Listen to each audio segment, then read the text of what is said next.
Já, þarna hlustuðum við á 3 mikla meistara. Egil Ólafsson, Björgvin Halldórsson og síðast en ekki sístan Davíð Oddsson sem þarna sungu saman við Reykjavík Tjörn. Og reyndar 4 meistara því að Gunnar Þórðarsson spilaði píanó. Heitinn á píanó, ótrúlegur. Já. Þetta lag hefur fengið að hljóma ansi oft á mínu heimili þessa vikuna. Já. Ég verður að viðurkenna það. Eðlilega. Það er meðan það hæfið að byrja þáttir í dag á þessu góða lagi sem Davíð samdi nú textann við.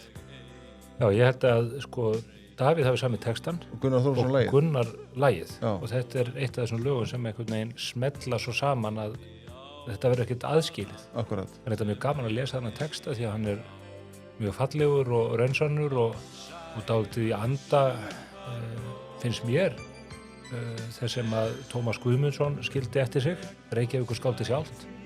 Og það er kannski ekkert að undra því að við sem þekktum Davíð vissum að Tómas Guðmundsson var í miklu metum hjá honum. Jú. Og þegar þetta kynntust vel þegar að Davíð fór að vinna hjá Almenna bókafélaginu á sínum tíma, þá var Tómas Guðmundsson enn á lífi og hann hefur rifjað upp bæði í eigin persónu en líka í skrifum í Morgunblaðinu ýmis atvik tengt samskipti við Tómas. Það var merkilegur maður líka.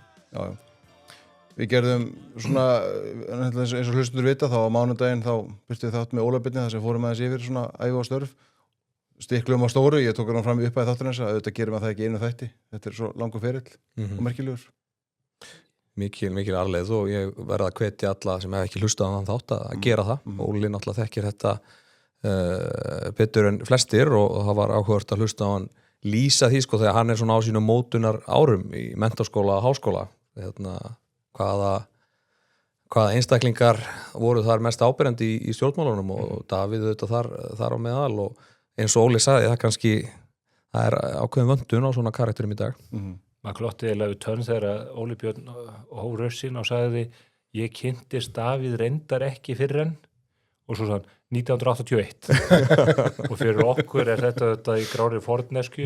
Gísli, þú er hvað 10 ára á þeim tíma? Nei, ég er eins ás. Já, eins ás meina ég meinti það. Við erum ófæddir við Doddi. En þá fjölmörg ár í okkar fæðingu. Já, þannig að það undirstrikar auðvitað hversu langur og viðamikill þessi ferill var og það er ekkert skrítið að þó að andlátið hafi borist til eyrna þjóðarinnar á mánudagsmorgun í afskaplega svona dramatískri en fallegri forsíðu sem að Morgunblaðið birti þarna mánudagsmorguninn að þá heldur þessu upprifun áfram og hún gerir það núna dag frá degi, maður sér það á samfélagsmiðlum og út um allt og svo sjáum við núna eftir rúma viku, þar sé að föstudaginn 13. verður Davíð borinn til grafar og þá megum við þetta eiga vona því að þessi upprifun haldi áfram. Ég held að það tæki ekkert enda þar. Það þarf að gera þennan feril og þennan tíma upp og það er þetta viðkvæmt að gera það á þessum tímapunkti. Manni finnst beinlínis óþægilegt að ræða þetta núna þegar svona skammt er frá liðið og auðvitað ekki síst þegar maður hugsa til fjölskyldunar sem að syrgir þennan miklu góða mann. En hann er auðvitað líka einhvern veginn hluti af þjóðarsálinni, þjóðarsögunni og þá verður ekki hjá því komist að fara ofan í saumana þessu og skoða þetta frá eins mörgum hliðum og mögulegt er. Ég sé að sjálfstæðismenn í Kópavogi þeir ætla að vera með fund hjá sér á laugardaginn. Þessi þáttur kemur út á föstudegi þannig að þeir sem hlusta fyrir laugardagsmorgun geta skellt sér þangað klukkan 10 á laugardaginn þar sem Birgir Ármannsson ætlar að fara yfir ævi og störf Davíðs. Já, hann er vel til þess fallinn. Já, hann mun gera það vel. Má ég segja ykkur, fyrst þess að ég hitti Davíð. Mér varst að ég var að rifja upp í vikunni að ég var að skrifa ég var í Fjölbraut í Breiðholti á Fjölmiðlabraut og var að skrifa lokaverkefni og skrifaði íslenska leiðtoga og þannig ég er framhaldsskólanemi og hef samband í forsætisráðuneytið og biðum viðtal við Davíð sem það var forsætisráðherra og fæ það viðtal og ég fer til hans og sittur saman einhverja 2 tíma á spjöllum og ég tek viðtal við hann og segurband eins og var þá. Mér fannst það bara merkilegt að forsætisráðherra gefið sér tíma til að hitta framhaldsskólanema, einhvern eitt strák. Já, það er eitthvað annað en forsætisráðherrann í dag. Hann mætir ekki eins og í mikilvægast umræðu þetta til landsins. Hvað það annað? Ég veit ekki hvað Kristrún er búin að hafna mörgum viðtölum við menntaskólablöð. Hún hefur ekki undan.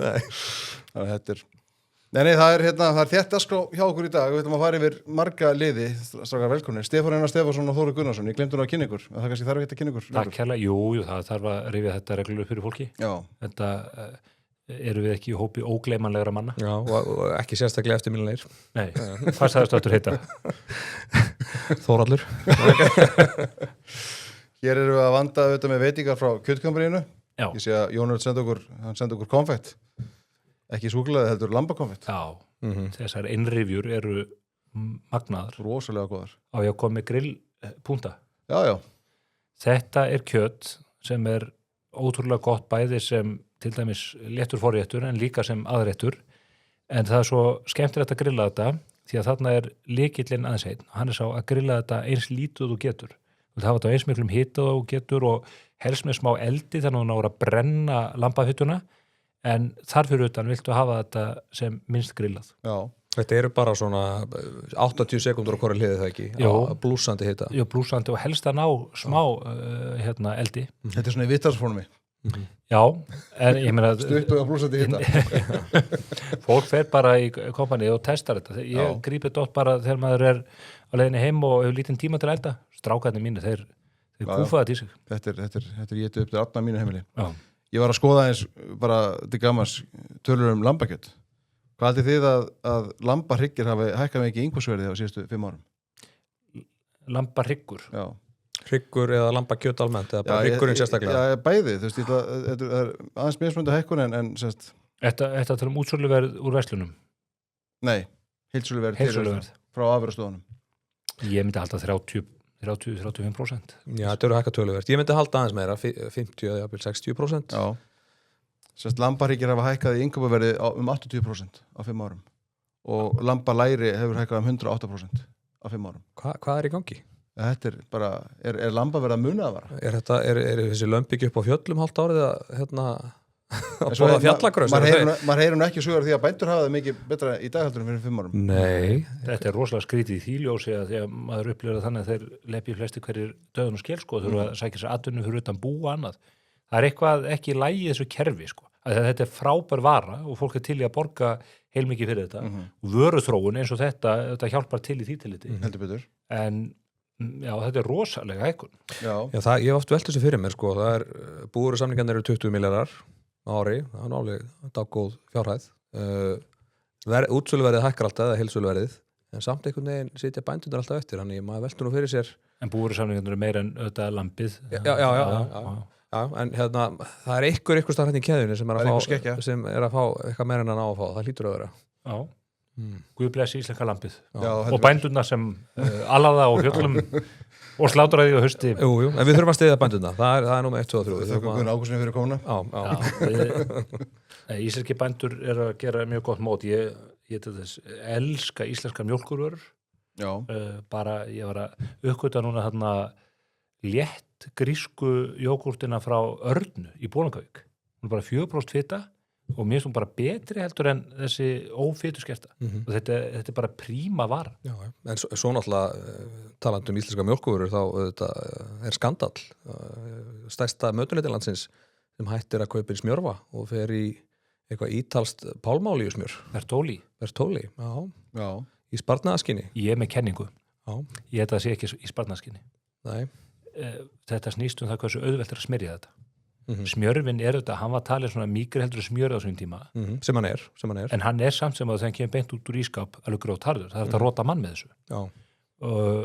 Og ég held að það þurfi bara að finna einhver aðra aðferð. Það þurfi að vera með eitthvað millikælingarskápa og vera bara með íslensk smjör. Íslensk smjör er bara rjómi, bara ofþeyttur rjómi og salt. Það er lang heilnæmasta varan. Og ég tek bara undir þetta með lækninum í eldhúsinu að þegar menn haldaði fram að þetta Bertóli sé hollara heldur en smjörvin eða íslensk smjör, ég trúi því ekki. Nei. Hlustendur heldur við verðum að fara að ræða stríði í Íran og vextu og verðbólgu en svo við höldum áfram að tala um smjörið. Í þessu Bertóli smjöri skils mér að sé pálmaolía meðal annars notuð og hún er fyrst og fremst framleidd í Indónesíu og Malasíu. Þar eru regnskógarfeldir til að koma fyrir pálmahaugrum sem hefur haft þær afleiðingar að órangútanapar er að deyja út. Hvað hefur Runóli Pálsson, forstjóri Landsbindalans, á móti órangútaröpum, spyr ég? Af hverju er þetta gegndarlösa hatur í garð regnskógana og þessara dýra svona vaðandi upp á Landsbindalanum? Mér finnst að Runóli þurfa að svara fyrir þetta. Já. ekki Ef setja það er eitthvað sem maður þarf að svara fyrir, þá var það þetta. Já, Skýt með... Bráðamóttökuna. Rúmin í bílageistunum allt það, sko. Þetta þarf að... Það er þegar maður fylgist með rekstri spítala þá spyr maður, sko, er þetta orangútanabba sem stýra þessu? Sko, bráðamóttakan er bara búin að vera í klessu í áratugi. Já. Og það tekst aldrei að koma skikki á þetta. Af hverju er þetta kerfi svona? Höfum við ekki haft heilbrigðisráðherra til dæmis í 20 ár sem að segja bara, hingað ekki lengra, nú reisum við þessi 3 hjúkrunarheimili, við tökum fráflæðisvandann og hér verður byggt yfir bráðamóttökuna með einhverjum eðlum hætti. Ég held reyndar að deilurnar á staðsetningu nýja sjúkrahússins og síðan sá ótrúlega langi tími sem það tekur að reisa þetta sjúkrahús sé á röngum stað, sé ástæð þess að það er alltaf ganga úr sér í kerfinu. Við til þess vitum það að þá ekki að flytja notutæki inn í nýja meðferðarkjarnan og þá hafa menn verið að fresta kaupum á nýjum tækjum alveg út í eitt, því mann ætla ekki að fara með þau ný inn í gamla spítanum og flytja svo á milli. Og það þýðir það að öll tækin eru bara komið fram yfir síðasta söludag og þetta er meira og minna teipað og spaslað einhvern veginn saman. Og þetta minnir svolítið á draumsýnina borgarlínuna. Því að menn er búin að segja í 10-15 ár, já, við ætlum að setja hér upp almennilegt samgöngukerfi sem virkar og fólk mun nota þetta og fólk mun hætta að nota einkabílinn. Og á þeim sögum ætlum við ekki að gera neitt í uppbyggingu umferðarmannvirkja fyrir en við erum konast af með borgarlínu.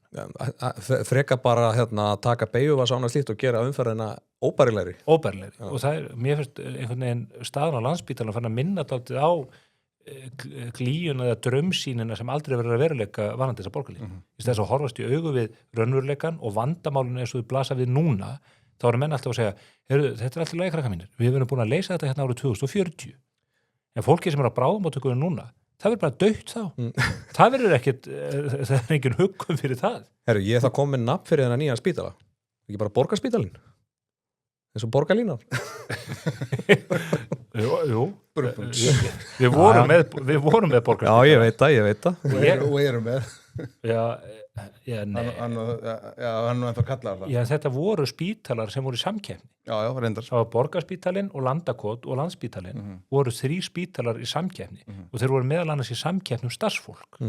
Núna er bara einn höfðingi smiðunar og þú stendur bara og situr eftir vilja þeirra yfirmann. Það er ekki gott, við viljum hafa samkeppni. Já. En hvað er flösku að opna hérna? Ágæta fjölmiðlanefnd, þetta er ekki auglýsing. Við erum áhugamenn vín, okkur finnst gott að drekka stundum og gera okkur glaðan dag. Sérstaklega í hádeginu. Já. Þetta er Charles Heidsieck 2018 árgangavinnið. Ég er ekki búin að smakka þennan árgang. Hann er settur á gler í febrúar gerir það fyrir 2019 og hann var tekin að geri í hittið fyrra 2024 og er búin að bíða síðan þá í kjallaranum. En það sendi styrmið mér og sagði að það var engin búin að smakka þetta á Íslandi. Nei, ég held að við séum fyrstir. Ég held að ég hef ekki smakkað þetta í síðustu ferminni til Charles Heidsieck. Þetta lítur vel út. Þetta lítur vel út. Og fellur vel þetta með veitingum dagsins. Fallegu litur á þessu. Og hvað er merkjaldið þetta vín? Þetta er auðvitað tekið að bestu ekrum húsins. 2018 var skemmtilegur árgangur sem að menn bera miklar væntingar til almennt. Það er nú eitthvað af árgangavinum komin út á markaði nú þegar.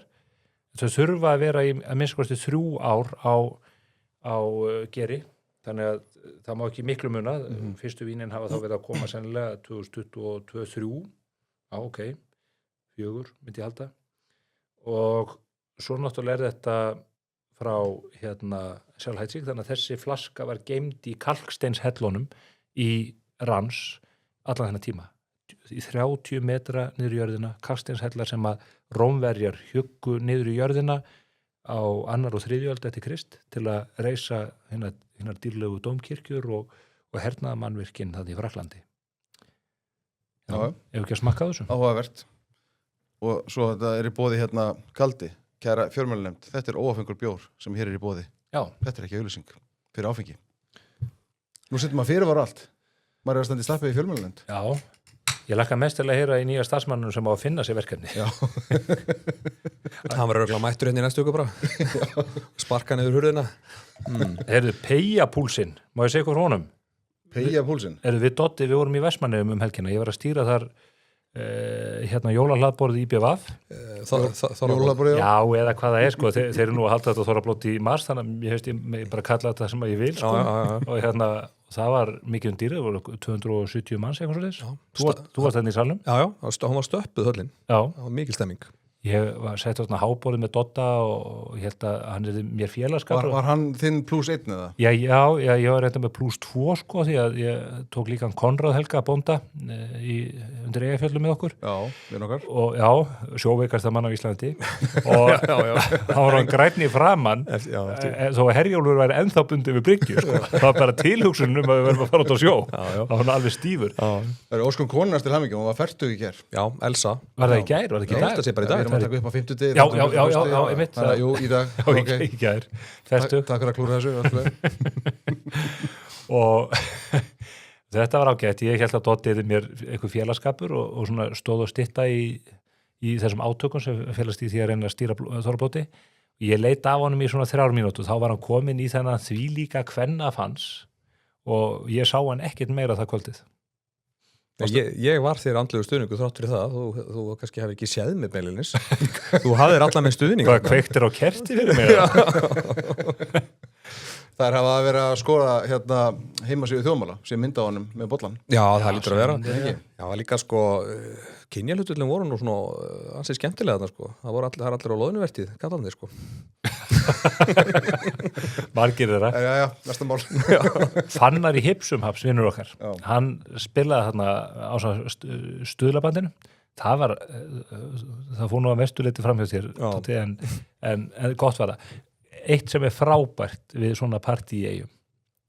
Það voru þarna nokkri sem að fögnuðu gríðalegum kvöldi þegar fréttirnar bárust að Ayatollan í Íran hefði verið felldur þarna í fyrstu sprengjunni. Menn dönsuðu þarna einhvers konar stríðstans. En þegar líður á kvöldið í þessum partíum í Eyjum, þá draga menn upp æriskoffi. Það er rosalega sterk og mikil æriskoffi hefð í Eyjum. Og það er ótrúlega gott þegar maður er búin kannski að drekka 20-30 bjóra og 2-3 hvítvínsflöskur að fara bara í kaffi og viski og rjóma. Já, svona gott, svona pick me up. Já. Já, það er heldur. Fóruð þið í Landeyjahöfn á Þorlákshöfn? Þorlákshöfn maður, alvöru sigling. Við komum með 2 daga á sjó. Já. Er ekki hérna... Maður skilur pyrringin í Eyjum, þetta er svo löng sigling. Þetta tekur lengri tíma en að fljúga til London sko. Það var betra í sjóinn á leiðin tilbaka. Já. En þetta alvarlega ástandið, það kostar 800 milljónir að dæla sandinum upp úr Landeyjahöfn. Og svo þetta keyrðum þverbak í austanáttunum daginn þegar Reynisfjörunni skolaði inn í Landeyjahöfn. Og ég með þá kenningu að Landeyjahöfn sé núna orðið mesta túrista attraksjón landsins. Nú er bara miklu styttra þegar fólk að kíkja í Reynisfjörun. Við förum bara með fólk fram að bryggjuna í Landeyjahöfn og segjum, sjáu þið, hérna er hún. Þetta er fjarnan sem þið vildu sjá. Og við getum líka, við ætlum að gera göng til Eyja, þá við geta fært Stuðlabergi í Reynisfjörun líka þarna yfir í Landeyjahöfn, þannig að þetta sé bara svona nákvæmlega eins. Og það líka styttra að fara úr bænum og svona. Þetta er nú svona hugmynd sem að maður hefði heyrt koma úr ranni Árna Jónsens Já, færa Stuðlabergi. Þetta er ekki nema svona 8.000 tonn. En talandi Ayatollah og Íran, hvernig hérna, það hófust árásir á lötin? Má ég aðeins? Ég glemt að klára með peyjapúlsin. Já, fyrirgefðu. Þar eru... Ekki láta mig trufla hérna á dagskránæðinni. Nei, verð ekki, maður gerst ekki það. Þeir, Ágúst Halldórsson og Vilmar félagans, þeir settu peyjapúlsin núna í aðdraganda kosningana. Það er gríður að spenna fyrir kosningana þar, kannski förum við eitthvað inn á það eftir. Og þeir eru sér bara með hlaðar sem þeir eru að dæla út og eru að tala við fólk og þeir eru mikið að hringi fólk í beinni, sem þetta er skemmtilegt. Fólk tekur því misvel. Ég bara, smá... Það er hýður sem við höfum alveg rætt að taka upp hér. Já, og þið hefði nú hringt í mig, sko, og þetta er alveg skemmtilegt. En bara svona ráðlegging til fólks, ef að menn sem að þið vitið eru með hlaðvarp, hringi ykkur og fara eitthvað að trolla, spilið bara með. Það kemur alltaf illa út að taka pyrringskast þegar þetta er síðan spilað fyrir allþjóð. Já, það er mitt. Já, þurfum að kíkja á það. Já. En aftur til Íran. Já, það var náttúrulega, hafði stemt í þetta í svolítið tíma. Við náttúrulega, ég svo statistíkum það að, ef við tölum olíuflutningin, að það var mesti olíuútflutningur frá Persaflóaríkjunum í febrúar síðastliðnum, bara síðan 2017.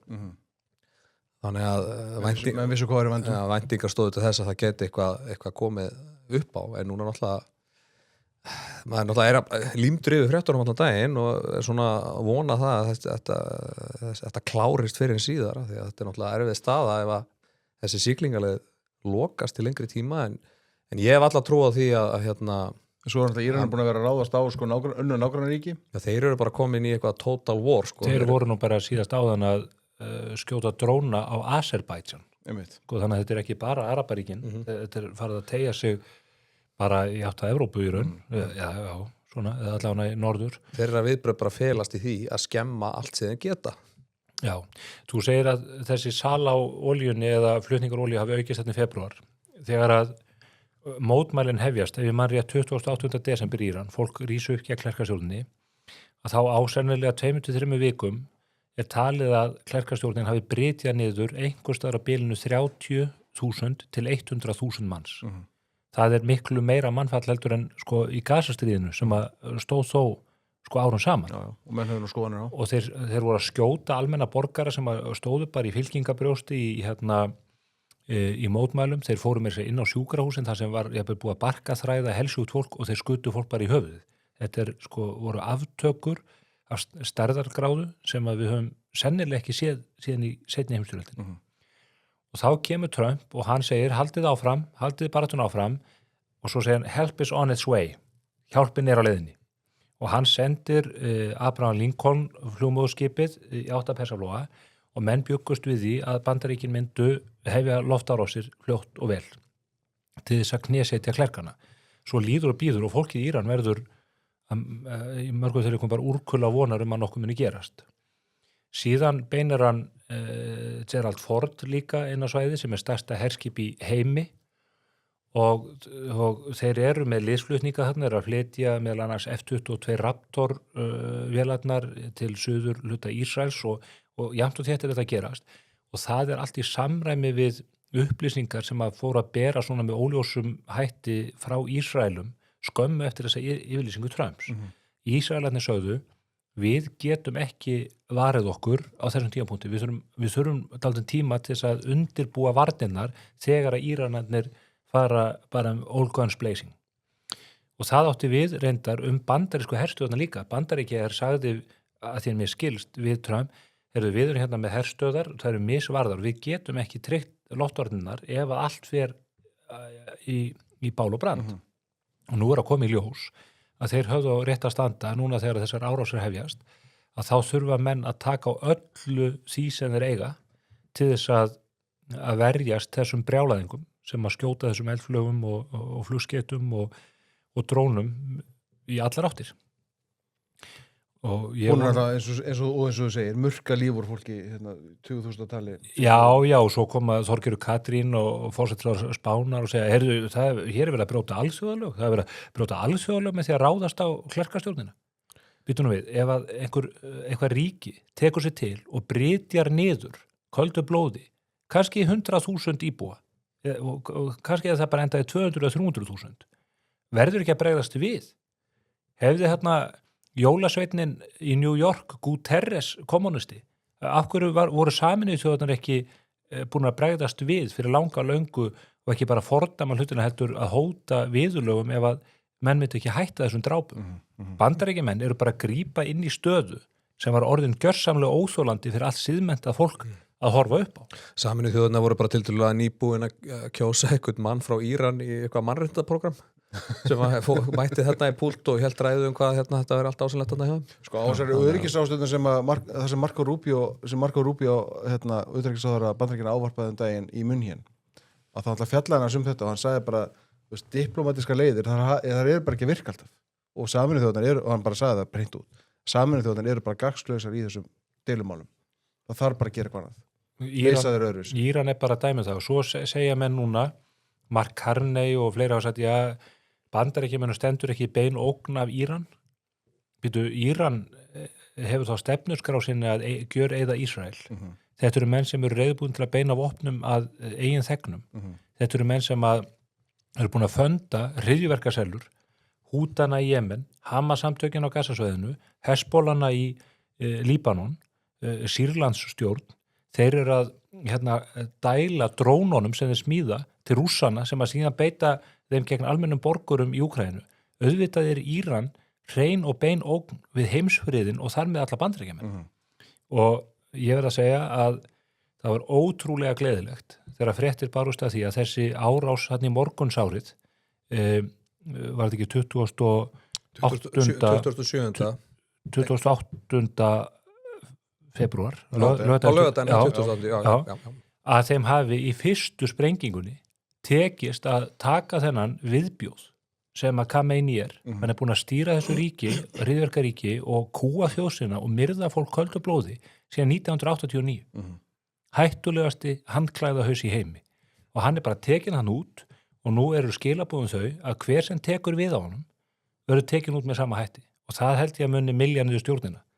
Ég myndi ekki vilja vera þessi Ahmed sem að fekk símtalið þarna á miðvikudagsmorgun og sagt, heyrðu, Ahmed, það fundur hérna á eftir klukkan 10 sem að velja nýjan leiðtoga. Það var að losna jobb hérna, Ahmed. Já, akkurat pantaði tíma á tannlækna á því tíma. Ég er góður. Ég er að fara í klippingu. Nei, ég sá að það voru einhverju mótmælendur fyrir utan, ég nefnir ekki alltaf þetta, það voru einhverju mótmælendur fyrir utan utanríkisráðuneytið sem voru sko að segja að Íran var ekkit ógt sko, þeir eru búin að styðja samtökum eins og þú taldur upp á hann, Hezbollah og Hamas og sem eru sko að berjast gegn síonismönnum. Þú veist þannig að þetta var svona... Og þessi maður var, hann sagði, ef Íran fellur, þá er síðasta mótstaðan farin.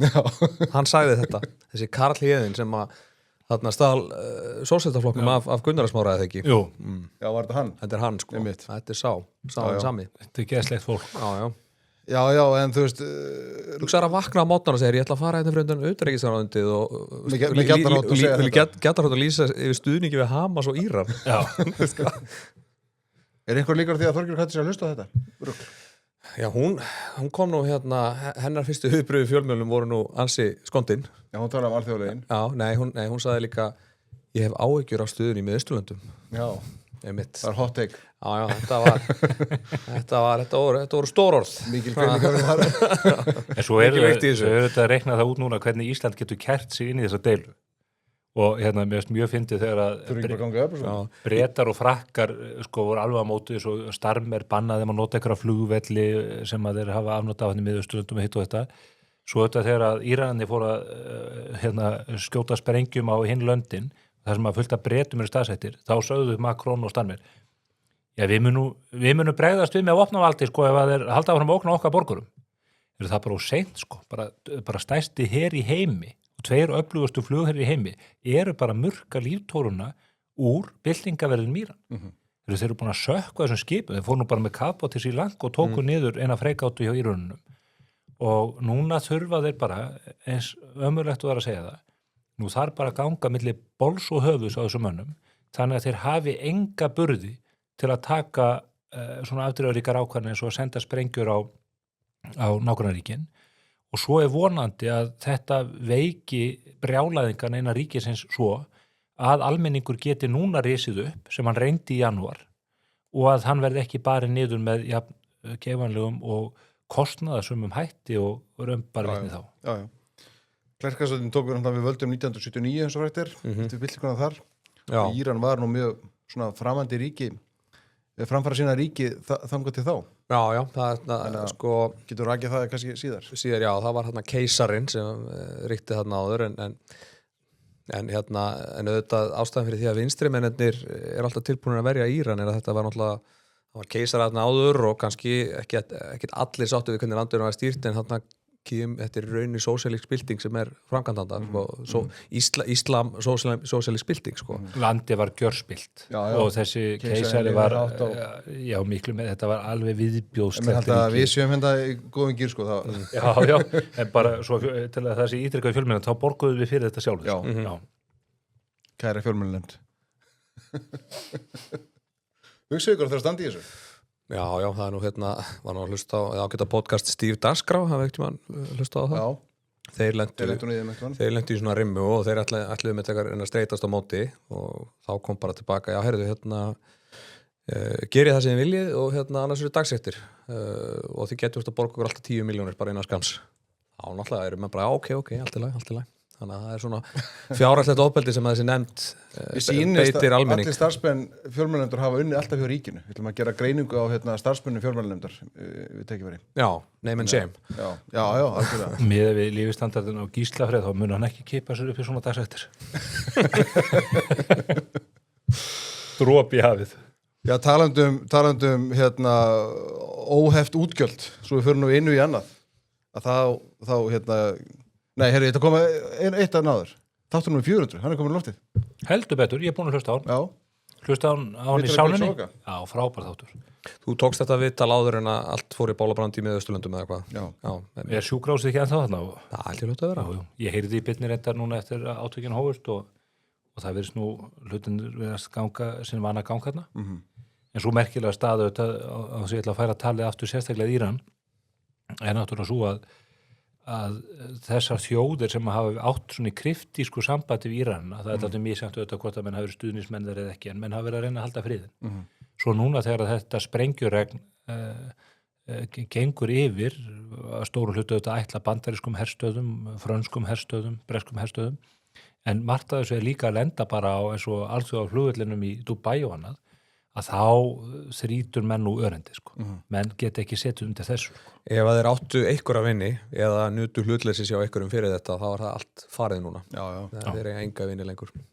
Algjörlega. Nema kalliðin. Já. Það er nú meiri stuðningurinn. Jú, og maðurinn sem var í Silfrinu hann á mánudaginn, ég held að RÚV hafi fundið eina Íranan á Vesturlöndu sem fannst klekkastundum bara til leið, sko. Já, sagði hann ekki á RÚV að Íran hefði á síðustu árum verið í ýmsum verkefnum erlendis? Það var Magnús Bernhard sem sagði það. Já, það var hann, já. Var það verktakagreindur sem er hlutur fyrir það?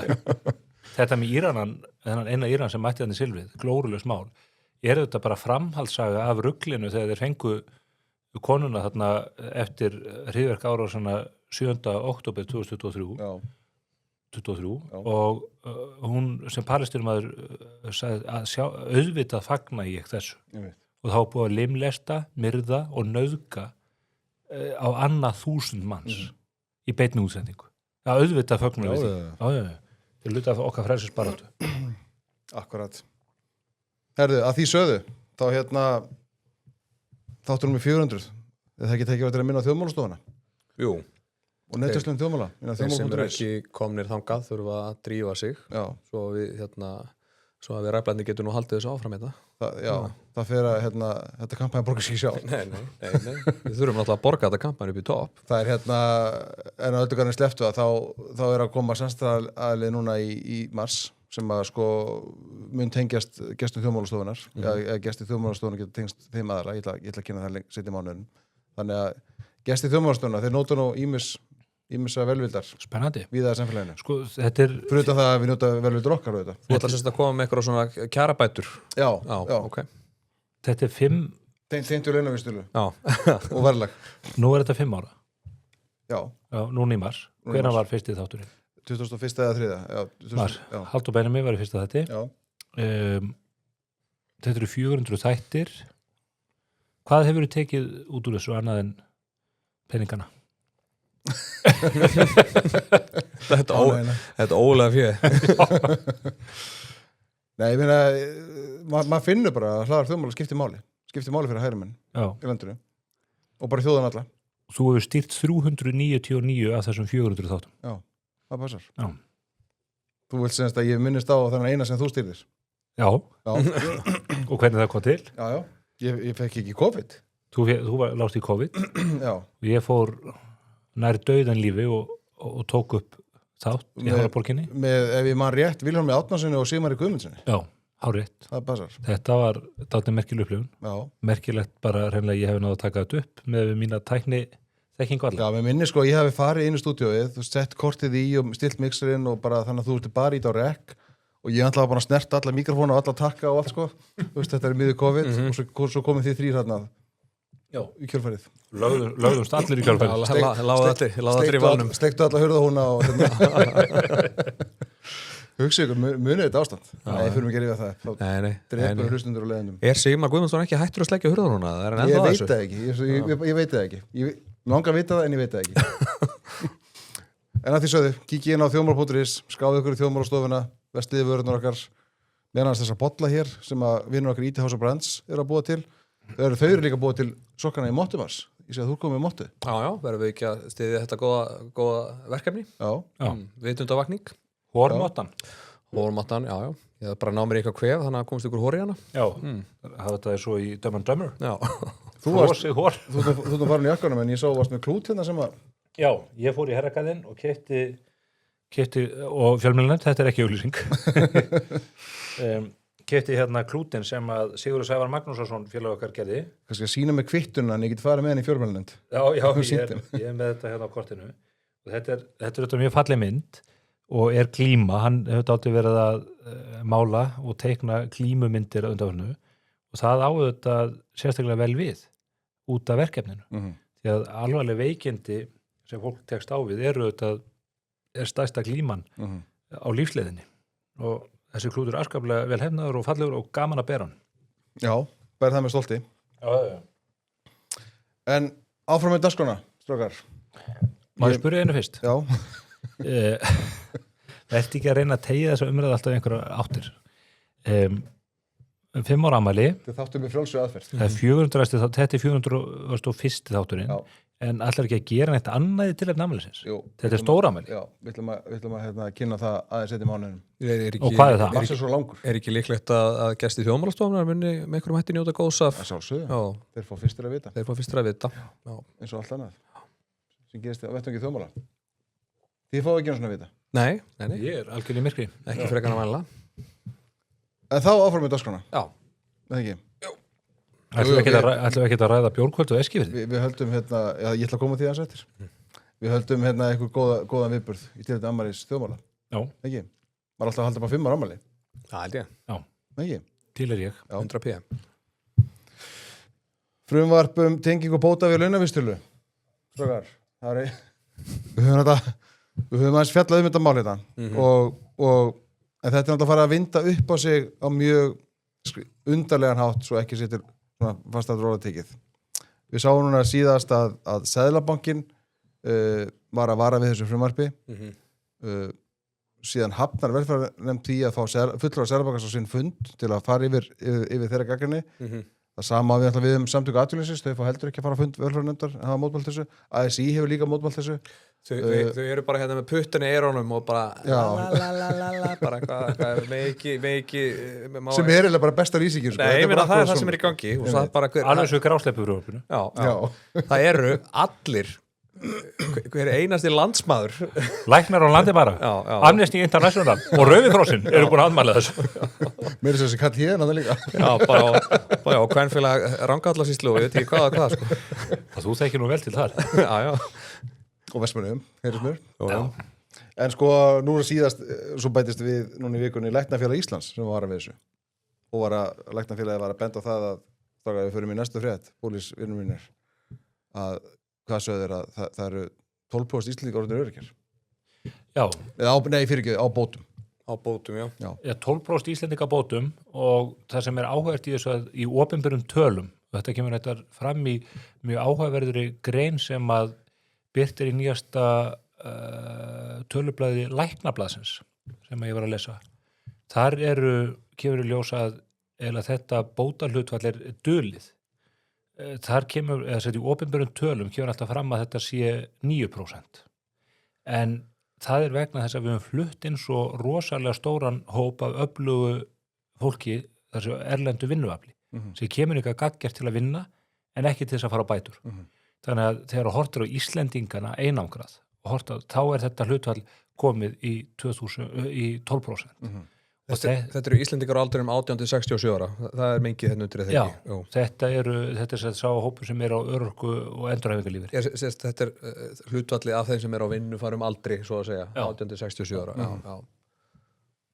Það sjá það allir að þetta er komið í algjört öngstræti því að fyrir utan alla þá sem eru síðan á örorku og endurhæfingarlífeyrinum að þá eru við með alla ríkistarfsmennina sem eru að nýta veikindaréttin alveg í botn. Búið að stytta vinnuvikuna niður í 2 daga eða hvað það er sko. Það er bara sífellt færri sem að standa undir allri verðmætasköpun, öllu álæginu við að halda velferðarkerfinu gangandi. Sko sama hvort þessi bóta þegar eru 9% eða 12%. bara látum það liggja milli hluta en þú leggur saman þennan hóp svo tekur þú starfsmenn sveitafélaga svo tekur þú starfsmenn sem vinna hjá opinberum stofnunum og ríkinu þá ertu komin, þú öðru hvoru megin við 60% af vinnuaflinu sem þá á framfæri hinna 40%. Það ekkert að horfa á þetta neitt öðruvísi. Já, það er skott að við... Það þessi 40% sem borga fyrir hinn 60%. Það er skott að þeir verið duglegir. Já.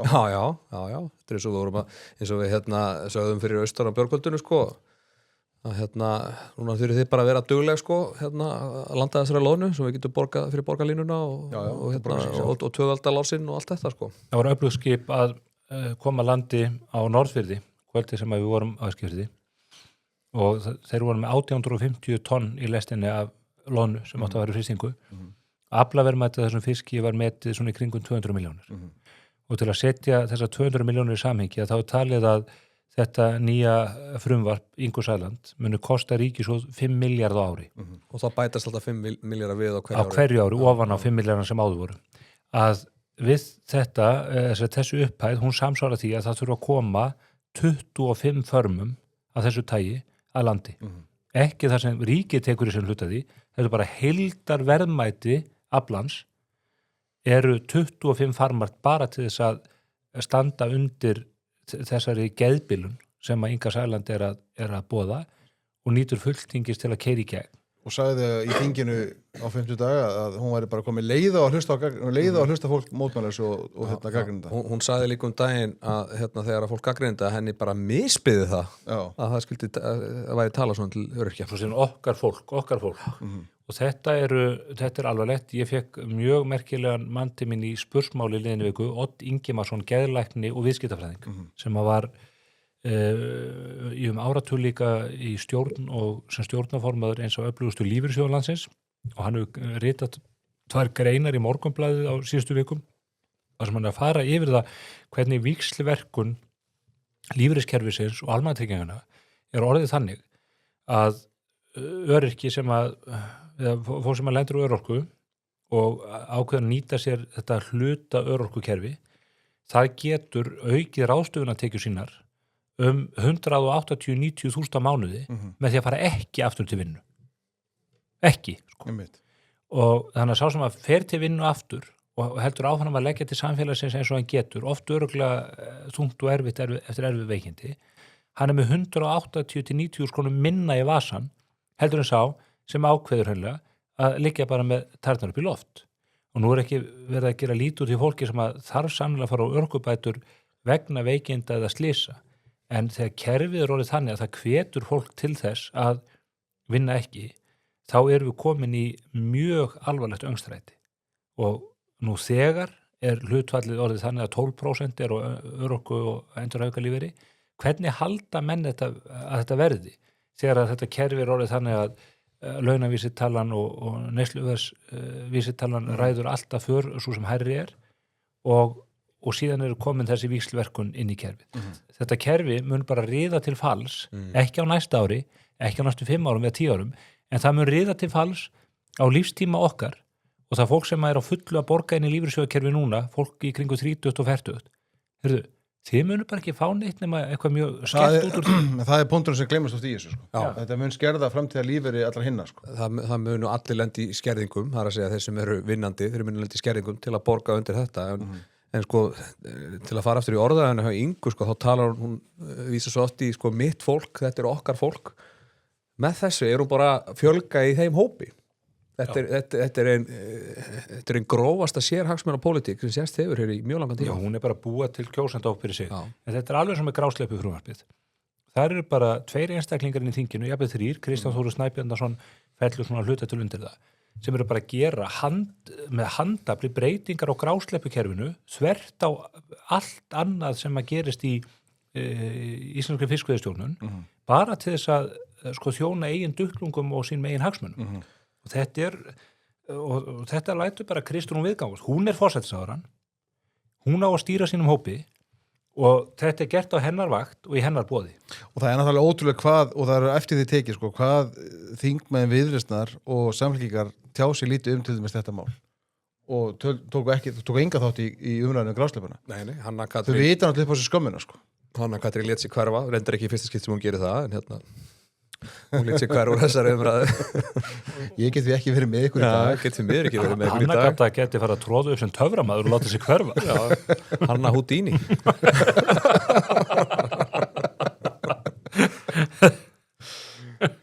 Þetta veitur. Nei, þetta mun kosta skildingin, þannig að þið vitið það, kæru hlustundur, að þið eru að fara að borga fyrir þetta alls saman. Ekki bara núna, ekki bara næsta ári, heldur í framtíðinni líka. Já, það er einmitt Með skertur lífeyris. Þið munu borga fyrir þetta akkurat þegar þið ætlið að reyna að fara að taka rólega og fara að taka út lífeyri. Þá kemur það í. Það er verið að móla undan kerfi sem hefur verið byggt upp hér í áratugum með miklum og góðum árangri. Og það er bara gert vegna þess að öryrkjarnir eru bara komnir inn í ríkissjóð, eru bara komnir inn fyrir borgarliðin og eru farin að stýra því hvernig fjármönnum fólksins sem að raunverulega vinnur er ástafað. Já, en byrju, og það er ekki bara það. Þorgerður og Kristrún styðja þetta. Sko. Já, það er leifa því að viðgangast. Ég meina, þessi kona var að sögn með fullkomlega skerta starfskettu hér áratugum saman, en hún er ekki vandrað með það þegar hún kemst í þessa aðstöðu til að láta hendur standa fram úr ermum. Það var hún ekki ráðherra einhverjum 8 ráðuneytum í einu daginn, af því hún treystir ekki þingmönnunum sínum. Hún reyndar, þú segir láta hendur standa fram úr ermum, það rifar upp þessi nýju ummæli Mileis í Argentínu sem var að halda ræðu í þinginu og sósíalistarnir þeir klöppu ekki fyrir honum og hann sagði, sjáu þið sósíalistarna, þeir klappu ekki fyrir mig. Það er vegna þess að þeir eru með hendurnar fastar í vösum annara manna. Og það er það sem á sér stað þarna.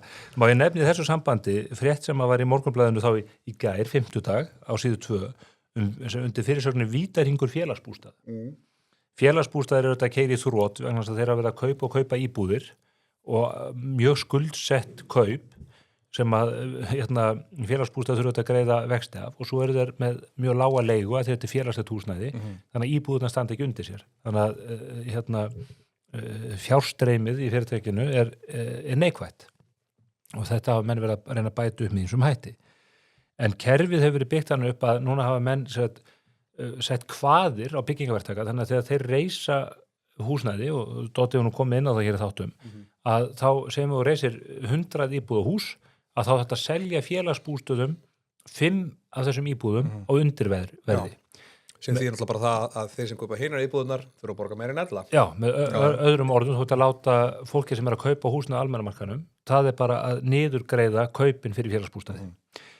Og nú segja þið þetta er bara gengur ekki að því að við höfum sett að markmið að fjölga félagslegu húsnæði svo mikið og við höfum þetta að kaupa miklu fleiri íbúðir heldur en rúmast innan þessa 5% ramma að þá ætlum við sér að gera tvennt. Við ætlum annars vegar að fara í það að hækka þetta hlutfall ekki úr 5% upp í 7,5 til 10%. Þannig að ein af hverjum 10 íbúðum sem verða reistar verða niðurgreiddar af fólkinu sem er að kaupa sér íbúðir á markaði.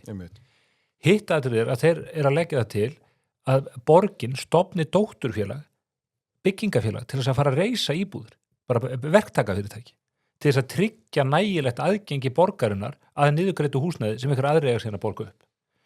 Og fólk segja, ok, við viljum hafa félagslegt húsnæði og þar áttu göttunum og ég býi minni eign og þetta kemur nú ekkert endilega svo mikið við mig.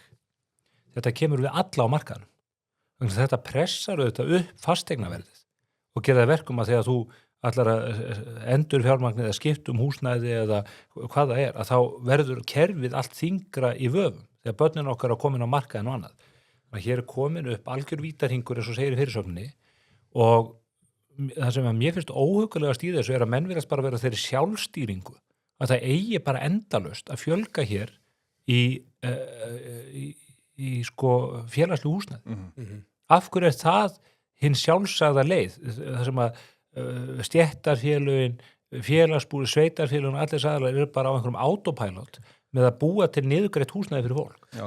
Það er bróta því að vinstrimennir í borginni, þeir sjá ekki að vandamálið tilkomi vegna þess að þeir hafa verið að deila út lóðum eins og þetta væri bara úr dropateljara á allt og háa verði, eru svo að hækka gatnagerðargjöld, leggja okkur innviðagjöld sem margvaldast á nokkrum árum, hafa innviðir áraðið margvald betri á síðust árum, nei, og oft er stundum við sann bara í gufunni sem var eitthvað innviðagjald þar, það eru engir innviðirar. Nei, ekki voga hverju heldur. Vandamálið liggur þarna að borgin er að taka of mikla peninga áður en að fyrstu skópulstungan hefur verið tekin, þar alveg er þetta orðið svona dýrt. Og þá getur fólk ekki sér hús. Og þá það er engin spurningu það er orðið erfiðara fyrir miklu fleiri að kaupa sér fasteign, en það borgin sem býr til vandamálið og lausnin ekki að fara út í eitthvað sósíalisma með að byggja eitthvað blokki sem getur verið í Albaníu sko. Bútasaum, ofan á bútasaum, ofan á bútasaum.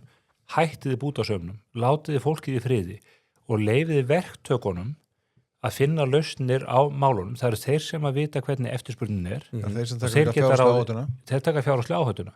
Og þetta hrikalegt að heyra því. Hefur eitthvað meira komið í ljósvarandi þessar dylgjur þínar, Doddi, þessa gullkálfa sem hafa fengið að kaupa eignir í gegnum félagsbústað? Það hefur meira komið í ljósum það, en ég fæ að kynna það í næsta þætti, höldum smá spenni í þessu, ég í smá upplýsinguöflun með þetta sem ennþá yfir standandi, en ég hefur í samræðum við verktaka sem hafa margir hverjir haft samband við mig að fyrra bræði, þannig að þessu mál ekki lokið.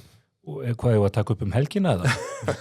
Við getum reynt það, en bara eins og til dæmis Fyrsta neyðarpott þjóðmála. Neyðarpott þjóðmála, já, en bara eins og kæra frá félagsbústöðum. En bara, við bara reyfið af dæmi sem við tókum daginn, þú vorum að tala um vesturbuktina, þar var ég bara búin að reikna það út að þetta eru svona margar íbúður, borgin tekur svona mikið í tekjur af lóðinni, þannig að þetta var 180.000 krónur á fermetrina meðaltali í þessum íbúðum.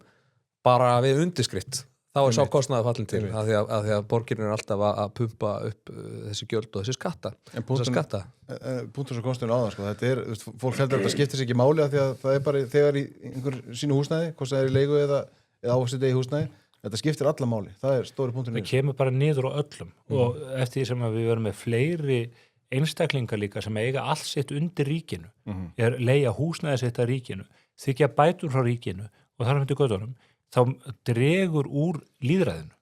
Ef þú þetta fara að kjósa til þess fólk til forystu eftir því hvað það tilbúið til þess að útluta þér miklum gæðum, þá ertu ekki frjáls maður. Nei. Ég segi bara eins og Sólveig Anna Jónsdóttir, látið bara peningana í vösum fólksins í friði. Reynum að búa til svigrúm í þáveru. Það eru aldrei neinar hugmyndir uppi hjá stjórnvöldum í dag, hvorki hjá borginni, né hjá ríkisveldinu, það að gera fólki betur kleift að ráðstafa sínum eignum sjálf. Launin, ég minni líka á þetta, kíkja á launaseðilin ykkar. Segjum að manneskja sem með 800.000 í laun á mánuði er kannski að fá útborgað, ég veit ekki, 480-500. Þú ert ekki með 500.000 kall í laun á mánuði. Þú ert með 800. Og mismunurinn þarna á milli eru peningar sem með valdboði eru teknir af þér. Og við höfum öll skilning á því að það þarf að gera það. Við höfum ákveðnum skildum að gegna gagnvart samborgurum okkur sjálf, það samtryggingi gegnum heilbrigðiskerfi og menntakerfi og annað. En svo sjáum við bara glórulausa meðferð opinbers fjár inn á milli. Og fjölmiðlanefnd eins og leggur sig eitt dæmi það. Ég hef nú aðeins verið að fjalla jafnréttistofu og bilununa sem að þar viðgengst, þar sem að menn að leita sig að verkefnum. Við sáum sjúkratryggingar sem að sögðu 12 manns heimarnir hrundu ekki sko. Það bara í einni stofnun var augljóslega 12 manns of mikið. Já, og sennilega meir en 12, sennilega 20 sko. Og svona þetta út allt. Og svo benda menn alltaf á heilbrigðiskerfið og lögregluna og annað og segja, þetta allt við þolmörk. Segið upp þessum 7 hræðum hjá jafnréttisstofu og ráðið 7 manns á Landspítalann. Segið upp þessum, hvað eru þau, 5 hjá fjölmiðlanefnd? Nei, fleiri, eru ekki 7 þar líka? Voru 6. Þannig erum við komið með þau, já. Segið upp því fólki og setið inn í lögregluna. Þetta alveg ótrúlega einfalt mál. Þau halda þessu í lögregluna. Eða látið þið bara sopa göttunar að móka snjó eða bara eitthvað sem að gagnast okkur borgarunum, sko. Leggið inn í jafnréttisstofu og fjölmiðlanefnd, hringið með eftir 2 ár og ef Ísland er orðin verri staður eftir það, þá skulum við skoða það. Ég ætla bara að fullyrða það að Ísland verði betri staður. Þannig að bráðamóttakan verði betri. Og það eru fleiri lögregluþjónar á göttunum. Já. Og ég held líka sko að því að minnast á skattana hvað er stórt hlutfall af launum okkur tekið af okkur, af því að við erum nú farin í sveitarstjórnarkosningar. Ég held að mörkin liggi einhvers staðar í svona 11, í mánaðartekjum upp á 1150.000. Ef þú ert með 1150.000 á mánuði, sem er nú svona ansi góð laun, held ég. Ég held að það sé meira, þetta sé 1200, ég hvort að fara.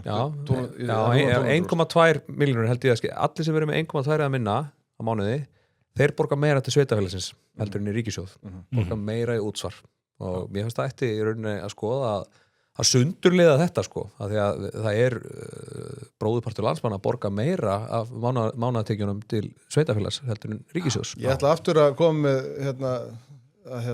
varpa fram þeirri hugmynd sem ég skrifaði í viðskiptamokkanum sinni tíma, þegar þú varst að fréttastýra honum og fjallaði hér síðar. Ég myndi vilja að allir fengi bara útborguð brútt á laun og fengi síðan bara greiðsluseðil í heimabankanum það, hér bara fyrir tekjuskatti og hér fyrir útsvari. Já, og bara lífeyrissjóður. Og með tölvukerfi nútíma sem þetta ekkert mál. Nei, ekki neitt mál. Og þá myndi einhver segja, þá myndi sko skil á skatti vantilega minnka. Það er þá bara eldi skattur það, þannig gera það hvort þið Hann hefur ekki borið það fyrir sig hingað til að hundelta fólk og trygg gröf og döða. Þannig að ef þú fengi bara reikning hverju mánaðamót, þú bara borgað þínu húsnæðisláni og einhver borgað fyrir leikskólann og veit ekki hvað borgar að borga, svo bara tekjuskattur og útsvar. Bara einn dag að 50 mánaðar. Þeir sem að treysta sér ekki til að fara inn á heimabankann í hverju mánuði og græja þetta, þeir geta sett þetta bara í beingreiðslu. Það er ekkert að því. En haldið umræðan skatta væri ekki eins og öðruvísi ef fólk var að borga skattana sína. Ég hugsa það. Það er að segja með þessum hætti. Ég held að þetta sé hárrétt þér. Já, Stefán tjáist ekki máli. Hann er að skoða þarna fjölmiðlanefndina. Já, hann er búið að breyta þessu. Hann er skoða þarna stjórnina og ruglið í þessu. Einar Hugi Bjarnason, framsnámaður, var skipaður af Lilju Alfreðsdóttur. Til 30. september 2027. Við hljóttum að fá eitthvað enn betra þá. Já. Er það ekki Logi sem skipar þá? Jú, það er ekki Astrid Leifsson eða eitthvað vinnur okkar. Dr. María Rún Bjarnadóttir, var hún ekki að vinna hjá BSRB eða eitthvað svoleiðis? Nei, hún var í innanríkisráðuneytinu og þetta er stjórnin sko, svo eru starfsmennir. Einar Hugi er nú fínn maður sko, ég kannast nú við hann en ég skil ekki djónum að hafa fengið svo sopað þessum kalleg. Ég þótti best þessi heigulsháttur nefndarinnar sem að þegar þau senduði brefið, það get ekki undir þetta brefið. Já. Hvers konar aumingi er hægt að vera? Bara, þú veist, það er einhver starfsmaður sem ætlar að teka það sér að senda þetta erindi og þú er ekki að koma fram með nafni. Hvað heldur hann í alvöru að við myndum kjölddragan hérna? Ég myndi kannski fara svona í einhverju útlitsgreiningu, litagreiningu á viðkomandi, taka Heiðar Snirt á viðkomandi. Já, það hefur gefið við. Nei, það er nú hægt að segja margt þetta hlaðarp, en við förum ekki í magreiningarálit.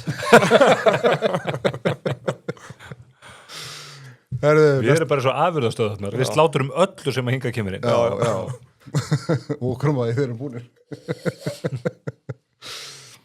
Herðu, sko, næsta mál, við erum okkur í Echo.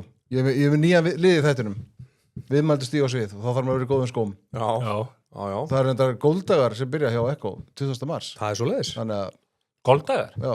Já, við höfum nú góða reynslega af því að plappa erlenda golfvelli á Echo skóm. Já, gerðum það eftirminnilega á Kameral, fengum það nýja og glæsilega skó frá Echo. Já, ég týndi mínum. Er það? Já, ég fór á rosalegt golfmót upp í Mosfellsbæ á mjög gaman og vont veður og ég þurfti að hafa skóskipti og ég týndi þeim. Já, ég hef ekki týnd mínum. Góð saga. Já.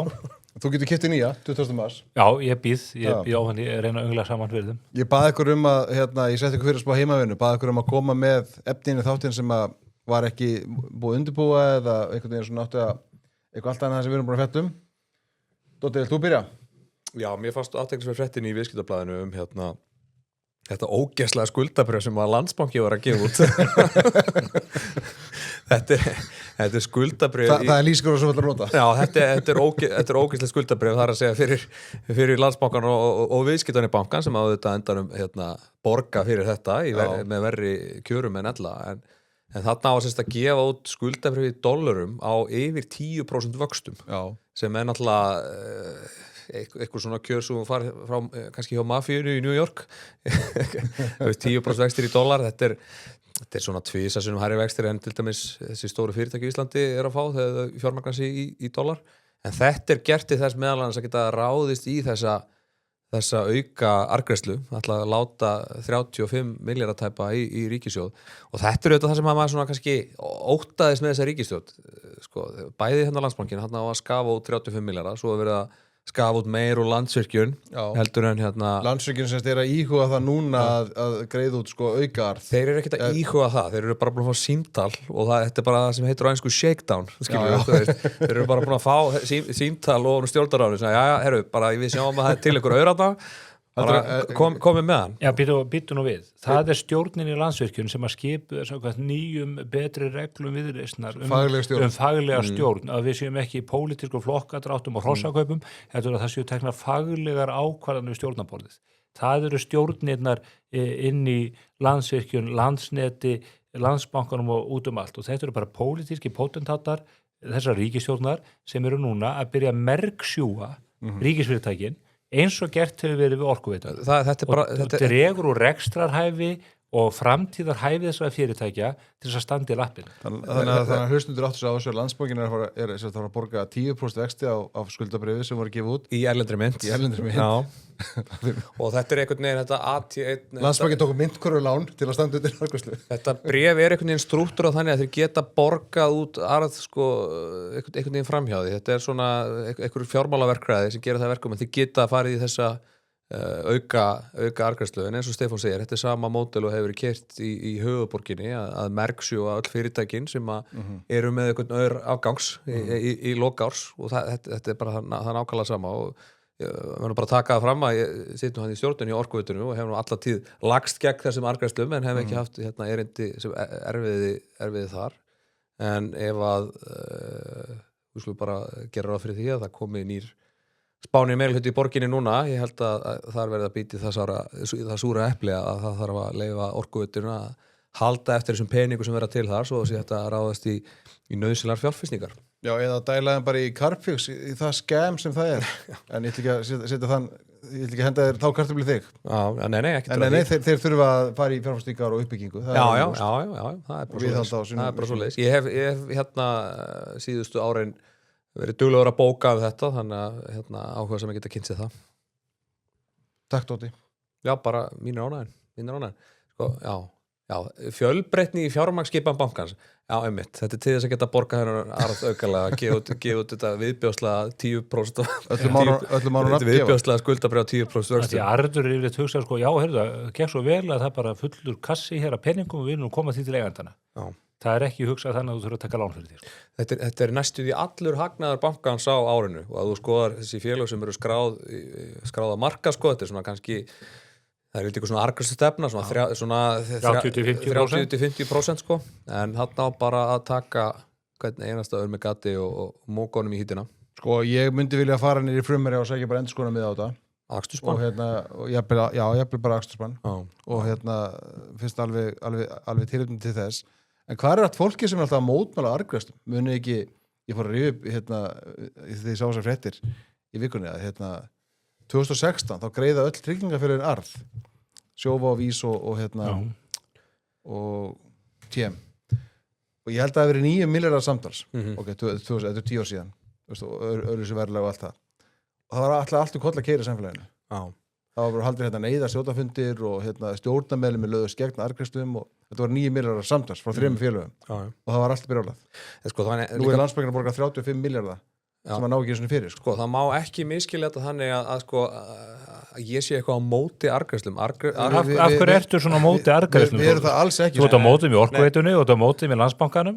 Sko, arðgreiðslur eru... Ég hreinti því að menn greiðir háan arð og bara sem mest á hann, sko, en það þarf að innstæða fyrir því. Sko, arðgreiðslur eru framkvæmdar þegar það myndast eitthvað umfram eigið fé inn í einhverjum rekstri og hluti þess umfram eigi frá nýtist betur í öðrum verkefnum heldur en inn í þeim rekstri sem mann myndaðist. Að því að þetta fyrirtækjum er ætlað að skila fjármunum til hluthafa sem þeir hafa lagt inn í þessi félög. Já, og ef að fjármunni nýtast ekki inn í þessi fyrirtækjum þá er sjálfsagt að taka hann út og fara að gera eitthvað annað. Önnur leiði sem eru farin í þessu sem er bara dulin vegna þess að fólk skilur það ekki almennt, það er kaupa á eigin bréfum, þannig að þegar myndast miklu peningar inn í félögum og þá kaupa menn eigin bréf og hlaða þeim inn á tiltekki reikningurinn og lækka svo hlutaféð. Þannig að þá verður hvert bréf sem eftirstendur utan félagsins sjálfs verðmætara. Og þá geta menn bara selt sína hluti í einhverju magni ef þeir vilja það við hafa. Það er önnur leið og kannski ágætt, en maður hefur áhyggjur af þessu út af því að sporin hræði í gegnum Orkuveituna og síðan þessi 2 stóru félög sem eru utan Landsvirkjun og Landsbankinn. Og aftur vaknar þessi spurning af þessum ástæðum, hefðu við þurft að koma upp þessum þjóðarsjóði sem að Bjarni Benediktsson talaði um. Ég veit ekki, ég er ekki samfærður, ég hef verið mjög skeptískur af það, en það er verra ef að þessi fjármunir sem að sérstaklega er að myndast inn í orkugeranum fara allir í einhverja rekstrar hít og eitthvað vinsaldakapplaup misvitur og stjórnmálmann. Já, ef þetta er nýtt með beinum hætti til að greiða upp skuldir og svona, þá væri maður kannski aðeins sáttari, en þetta er bara til að laga reksturinn, eins og Reykjavíkurborg hefur verið að gera núna langt skeið. Já. Og hefur ekki tekist. Nei. Já, Stefán Einar, hvað komst þú með? Hvað er þú komið á borðinu? Ég ætla að koma með mál sem að bara við erum vitnað á Eskifirði og í Eyjum. Já. Það er vertíðin sem að stendur núna yfir. Nú er verið að bera björg í bú, loðnan er að gefa vel af sér bæði og fyrst fyrir austanland og er núna, göngurnar er að færast vestur fyrir og það er unnið að því dag og nótt að koma fiskinum í land, bæði til manneldis og svo til bræðslu og hrognatök og allt þessa sem að við þekkjum og þetta er að verða til gríðarleg verðmæti. Og það er gaman að koma á þessa staði og finna hvernig þetta hríslast allt samfélagið. Ég ætla að nefna dæmi í Eyjum á sunnudaginn. Þá vaknaði ég eftir skrallið og ég fór í sund og út í pottinu voru menn að ræða þetta kastið og hitta sem að mennaðu 1200 tónum og svo 200 tónum í öðru og það var verið að ræða veiðafærin og hversu lengi menn voru að stíma út á miðun og annað. Svo fór ég inn í kallaklefan og þar voru menn að ræða pípulagnir og eitthvað verkefni sem að tengdist einhverju viðhaldi. Svo fórum við á Krána, fengum okkur þar svona steiktan bát og þar var vertinn að segja okkur að hann hefur ekki undan við að senda mat inn á vaktirnar í vinslónum. Þannig að peningarnir er að hríslast út allt samfélagið sem að skila sér síðan auðvitað í gríðarlegum tekjum í ríkissjóð. Og þegar maður kemur til Vestmannaeyja í þessum ham, og eins með Eskifjörð, þessi samfélag þau fara bara í ham, það eru allir að vinna því að búa til verðmæti því að þetta er lítill gluggi, mikil verðmæti sem er að sigla hjá. Og upplifunin er bara svo að, bara eins og núna liðna helgi, að Vestmannaeyjar breytast bara í peningaprentunarvél fyrir Íslands samfélag. Þetta er ekki bara fyrir þau. Auðvitað nýtur þetta fólks og sem betur fyrir góðsaðu svo og þau voru nú orðið langaði eftir því eftir að loðnan hafi brostið með mismiklum hætti síðustu ár. En þarna er bara samfélag sem gengur út á verðmætasköpun frá A til Ö. Og veitu það, ég verði að viðurkenna þegar ég fer á te og kaffi í Borgartúni eða te og kaffi í Garðabæ eða inn í Kringluna, að þá verði ég ekki vitni að þessum hugsunarhætti. Nei, Þar eru menn bara búið í nefi og velta fyrir sér vísareikning. Farð að vísu gott kaffi, en ég skil... Já, ég er ekki að tala niður te og kaffi, þú mátt ekki miskenna mig. Ég segi bara, Nei, það er hárrétt. menn ég er ekki að hnikla vöðan og segja, nú ætlum við að bera björg í bú. Það reyndar sá maður sem að ég hef kannski hitt á te og kaffi nýveri sem að var svona mest peppaði fyrir þessu var að Máni, hérna gamli útvarpsmaðurinn. Máni Þorkels? Já, hann hafði bara lítinn tíma til að tala við mig þegar allt kom til aðsa, því að hann var að drífa sig að fara að búi til peninga í gegnum fyrirtækið sitt. Hann er alltaf lýsið sem einhverjum vinstri manni, hann er það náttúrulega ekki. Hann var kannski kjáni þegar hann var ungur, en hann er búin að sjá ljósið með sínum fyrirtækjarekstri. Við þurfum meira af þessari hugsun. Og þó það sé ekki beint peningar, þá þurfum við að hafa fólk með drifkraft til árangurs.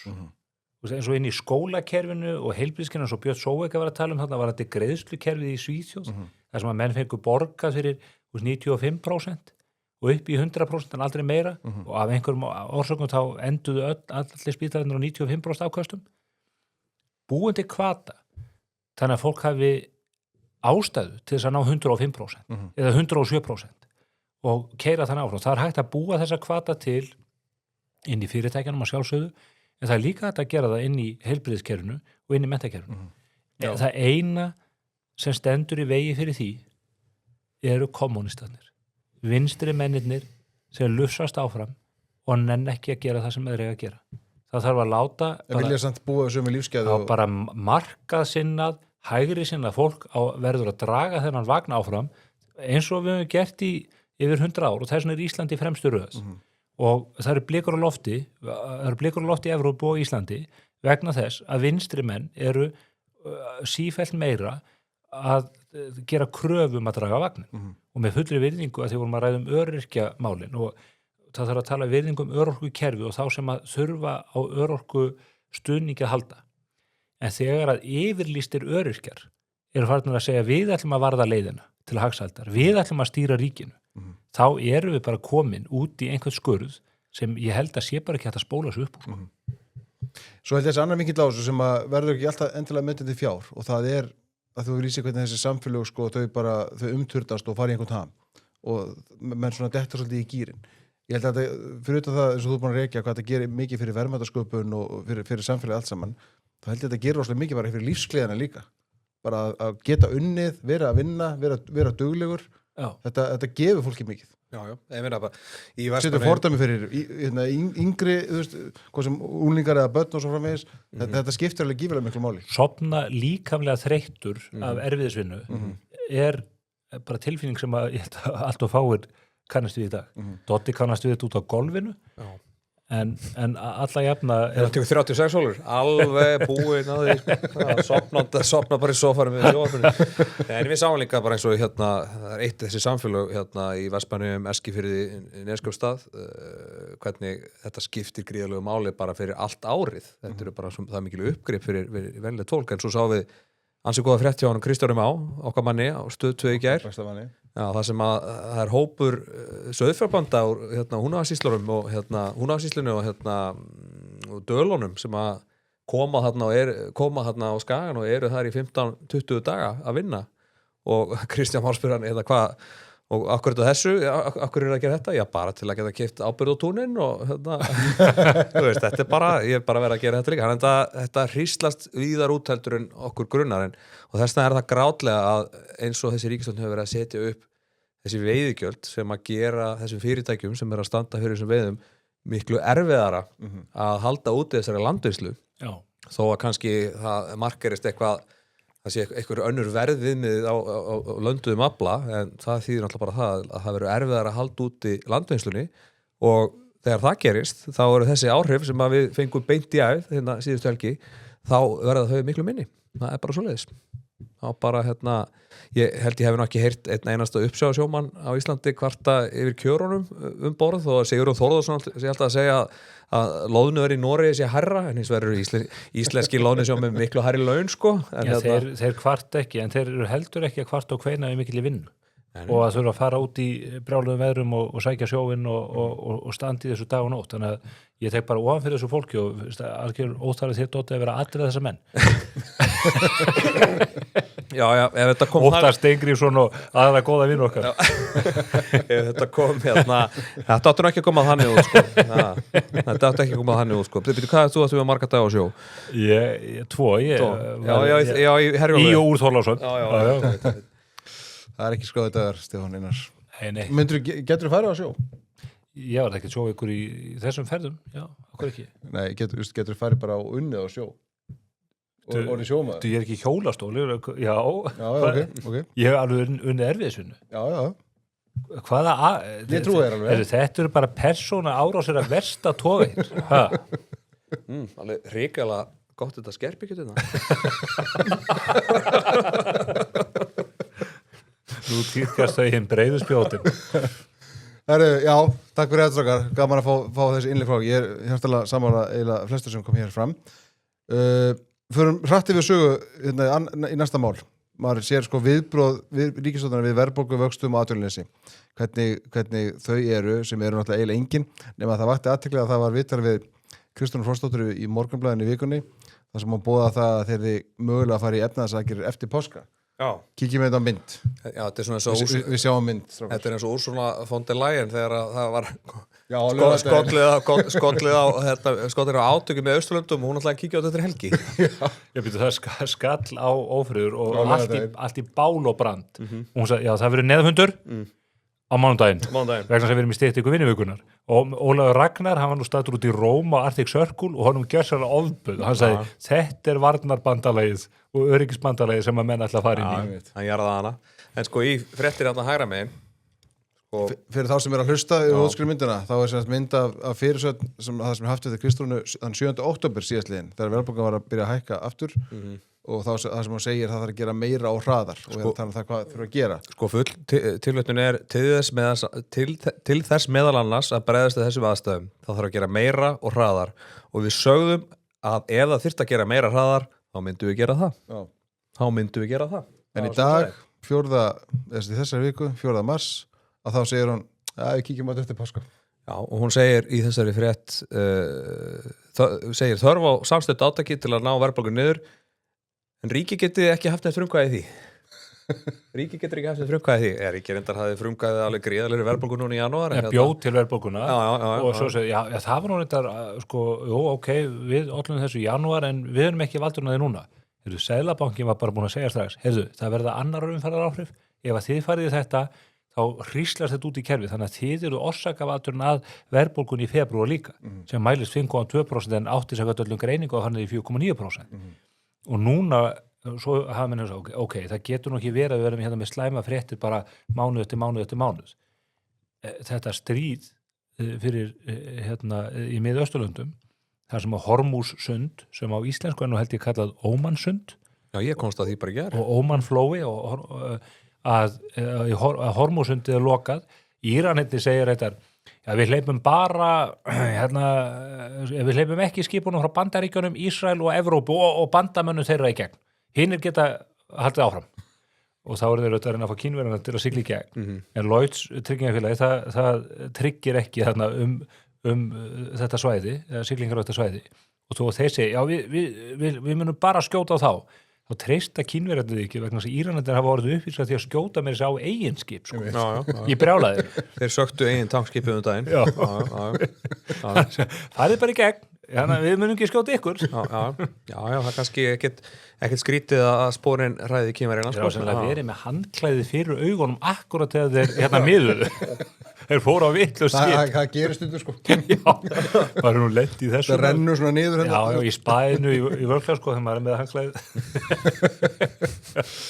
Nei, það verður frótt að sjá hérna, getur Íslandin eitthvað gert? En munið eitthvað gera, minna ég? Já, allavega þau sem að stýra þessu málefnum hafa reitt mjög hátt til höggs hérna síðasta árið að segja við þurfum að gera þetta og ríkið þarf að vera svona og vera hinsvegin þess vegna skrítið að sjá þessa frétt núna að það sem hún er eiginlega búin að bara stimpla sig ekkert út úr þessu sko hún segir bara, ég bara geti mér ekkert gert þessu Kristrún hefur bara ekkert pung í þetta hún hefur ekki pung til að mæta í spursmál og hún hefur ekki pung til að standa við stóru orðin varðandi verðbólguna þessi verðbólga mun bara gangi yfir og við erum að sjá það að stuðningur við samfylkinguna byrjar að dala við vorum búin að segja að það myndi gera sér eftir 1 ár Já. og nú erum búin að vera við völd í 15 mánuði og það, ef að ástandið þróast eins og við erum að sjá og Vilhjálmur Birgisson sagði í Mogganum í gær 5. dag varðandi uppsögn kjarasamninga þá er samfylkingi bara verður í björtu báli hér á haustum. Og ég hef sagt þetta oftar en tvisvar, ég ætla að segja það aftur, bara hann er munið það. Kristrún Frostadóttir var náði þessum árangri í kosningunum, var kosin út á það, fyrst og fremst, að ná niður vöxtum og verðbólgu og hún verður dæmd að því hvernig það mun ganga hjá henni. Og við verðum bara að muna það. Hún spilaði hagfræðispilinu út náttúrulega í kosningabortinu. Hún ætlaði að ná niður vöxtum og verðbólgu og það eins og það lítur út núna mun fyrri hluti kjörtímabilinsins fari í það að ná vöxtum og verðbólgu niður á sama stað og þessi tveiliðir voru þegar hún tók við. Já. Þannig að það voru 2 ár farin í súin en kannski gengur þetta upp á seinni helmingi tímabilsins. Þið minnist á fylgið, það er nú bara næsta mál hjá okkur. Nýr þjóðapúls var birtur í vikunni. Það sem ekki svo sem stóra fréttir í nýja þjóðapúlsum. Það er lítil breyting á fylgi flokkana almennt nema fylgi við ríkisstjórnina er að minnka. Það er kannski svona stóra fréttir. Miðflokkurinn bætir auðvitað aðeins við sig en samfélkingin er ennþá langstærstur flokkurinn. Samkvæmt könnunum. Sko sjálfstæðisflokkurinn var nú, hann er nú búin að bæta, hvar var sjálfstæðisflokkurinn síðast? Var hann ekki í 13 eða eitthvað svoleiðis? Ná að stækka þetta aðeins meira fyrir gamla lúna menn. Sjálfstæðisflokkurinn meira stundum 80% fylgi hefur verið það í þjóðapúlsunum síðustu. Ég skoða þetta sko, þetta er búið að vera svona bilinu 16 til 18 í svona ár núna eða ekki. Kristrún mælist með 28,5%. Þráttur að vera forsætisráðherra og í raun og veru með mjög veika stjórnarandsstöðu á móti sér og daldið, svona veiklaða meðal annars út af máltófinu. Miðflokkurinn er að mælast með jafn mikið fylgi og Kristrún og samfylkingin fekk í kosningunum síðustu. Miðflokkurinn er með jafn mikið stuðning og Kristrún hefur á bakvið sig til þess að mynda þessa ríkisstjórn. Það er mjög áhugavert. En svo er þetta náttúrulega Þetta þyrfti nú að fara hjarna við hjá sjálfstæðismönnum, hugsaði ég. Nú nýliðna helgi, þá var komið 1 ár frá því að Guðrún Hafstadóttir var kjörið formaður flokksins. Já. þetta hefur ekki alveg Það náð var ekki flugi 1. sko, mars. þetta hefur ekki náð flugi en það eru 10 vikar í þessar sveitarstjórnarkosningar með gruna nú að við þurfum að leyfa þeim að eiga sér stað en það þarf að fara að taka stöðun á þessu fljótlega ef þetta hjarnar ekki við. Já, hvað þýðir það að taka stöðun á þessu? Bara hvort þetta sé að virka eða ekki, það er augljóslega ekki núna hvernig verið að keyra þetta en það eru þingmenn hérna í Sjálfstæðisflokknum sem hafa verið öflugir, Jens Garðar og Hildur Sverrisdóttir og fleiri sem hafa látið til sín taka en það eru bara því miður aðeins og margir hérna sem eru ekki að ná eyrum og augum hérna kjósenda eða það hlýtur að vera. Það var skipt formann í Sjálfstæðisflokknum vegna þess að það var talið að þáverandi formaður næði ekki að hífa fylgið upp og báðir formannsframbjóðendurnir Áslaug Arna Sigurbjörnsdóttir og Guðrún Hafsteinsdóttir hétu því eða fullyrtu að þær væru manneskjan til þess að ná flokknum á flug aftur. Flokkun hefur ekki gert það undir stjórn Guðrúnar og mér finnst fátt benda til þess að það er ekkert sem hún hefur gert sem hefur styrkt trúmas á því að það muni takast. Ég er enn á þeirri skoðun að meðhöndlunin á sölun á Valhöll hafi verið glórulaus. Ég var á mótið í grunninn að þetta hús yrði selt en að selja húsið undir hótelstaðsemi og segja svo, já við förum eitthvað, Valhöll er víða og slíkt þvæla ýmiss konar í staðis að finna flokknum þá nýtt framtíðarheimil og selja svo Valhöll. Það er einbirtingamyndin og mér finnst því miður sem að þingflokkurinn og foristan sé of sinnulaus þetta mál og það er mjög alvarlegt miðað við öll þau axarsköft sem ríkisstjórnin hefur gert að flokkurinn skuli ekki ná í gegn með sín skilaboð. Mér finnst það kristallast best í mjög góðum skattatillögum og fjárlaga tillögum flokksins fyrir áramót. Þar steig flokkurinn mjög flott og trúverður skref sem að skildan að tölvöru leiti frá miðflokknum en það náði ekki í gegn og það er það sem að stjórnmálaflokkar þurfa að hafa. Þeir þurfa í fyrsta lagi að hafa skýra og góða stefnu og svo verða þeir að hafa atgerfi og burði til þess að ná eyrum fólks og útskýra þau fyrir fólki. Það hefur ekki tekist og ég man að þegar að það var alltaf að keyra þetta í flokkunum klofin, formaður kosin bara með 51-2% eða hvað það var, eða 50,eitthvað bara með minnsta já, með minnsta mun 19 atkvæðum. og það mennur að reyna að sameina flokkina þá sem einhverju fúlir og aðri kátir svo alltaf verið slíkum kosningum, bara eðlilegt þá sem við þurfum að gefa ár við þurfum að gefa formannum ár það er bara friðarskyldan sem hvílir á okkur, gott og vel nú komið ár, núna segja þeir Elliði Vignisson og Jarl Sigurgeirsson og allir þessi töffarar sem að stuttu Guðrúnu og bara fínt að þeim það er 1,5 ár það er 1,5 ár og núna eru bara 3 dagar að tikka þessu hálfa ári sem á að gefa þeim og það er eins gott að þetta verður komið upp því að ég ætla líka að fá minna á eitt ég hafði þá Sjálfstæðisflokknum gangi vel í kosningum á sveitarstjórnarstiginu þá verður Guðrúnu ekki eignaður heiðurinn að því nema að fylgi flokksins á landsvísu sem er sama hætti búið hérna við. Annars verður hægt að halda þið fram að hún sé hlutlaus breyta eða jafnvel dragbítur á fólkið sem að leiðir flokkin á sveitarstjórnarstiginu. Að gengið hafi verið gott í sveitarstjórnarkosningunum þrátt fyrir Já, það er eins og við lentum nú í smá bífið við Ellið þarna á Eskifirði, hann sagði, já, það er svaka góð mæting á Þorrablóti og IBVF þráttur að Stefán sé veislustjóri og þá benti ég á það að rekstrarniðurstaðan hjá sveitafélaginu Ölfusi hefði verið jákvæðum 1200 milljónir þrátt fyrir bæjarstjóran Elliði Vignisson og það er þetta að halda þessu fram en þetta eru mælikvarðarnir sem formenn Sjálfstæðisflokksins verða óhjákvæmilega dæmdir eftir og Guðrún þarf bara að girða sér í brók hún verður bara að standa þess að vakta miklu meira hörku heldur hún hefur gert talandum Davíð Oddsson heitinn okkar frábæra leiðtoga hugsið ykkur hvað við erum að missa mikið með þessum ótrúlega manni það er engin maður og það er ekki skrítið að samfélagi staldri við einhvern veginn hálf stöðvist við þetta skyndilega fráfallans það er engin Íslendingur sennilega á 20. öld sem hefur snert með jafn afgerandi hætti við jafn mörgum og jafn lengi og hann það er bara Það er eitthvað rétt. staðrind, alveg óa því þó að Hallgrímur Helgason og Dagur Bjeggesson séu svona illa upp aldur og séu að illa innrættir. já, illa innrættur og séu aðdirða minningu hans sér örfáum dögum eftir andlátið. Það breytir einhver það að hann hefur auðvitað haft mikil áhrif á fólk meðal annars sálartetrið í þessum mönnum. Heldur betur. Guð blessi minningu hans. Já. Þú minnist á fylgið í Sveiðslandum. Við vorum rétt að kíkja, skulum bara rétt taka örstutt og skoða, það var könnunin í Viðskiptablaðinu í vikunni fylgi flokkana í borginni. Það sem kemur ljósa Samfylkingin og Sjálfstæðisflokkur eru að mælast hnífjöfn með 26,4% fylgi. Þar bætir Miðflokkurinn aðeins í sem er búin að kynna sér lista. Er þessi könnun framkvæmt eftir að hérna, já. Þannig að það kom smá bömp í þetta eftir að hérna Þetta er Ari kemur, alltaf þegar kemur andlit á lista sko, þá er þetta það kemist. Nú var Sjálfstæðisflokkurinn auðvitað að kynna sín lista síðustu helgi, þannig að hérna, það verður frónt að sjá svona hvernig kannanir munu þá spilast í kjölfærið. En er einhver spennandi og ný tíðindi því? Hvaða rugl er þetta með ráðningu Brynjars Nýja svona þarna inn í þingflokkin? Einhverja 2 mánuði? Ég skil það ekki. Ég ætla að skamma Brynjar fyrir þetta. Nei, ég ætla bara að segja, hvaða rugl er þetta? Hvaða þörf var á þessu? Nei, það var sjálfsögðu engin, þetta er bara rugl sko. Og þessi listi hjá sjálfstæðismönnum áhugaður, það er auðvitað verið að hreinsa þetta til og gera breytingar og hnika mönnum upp og niður og allt þetta.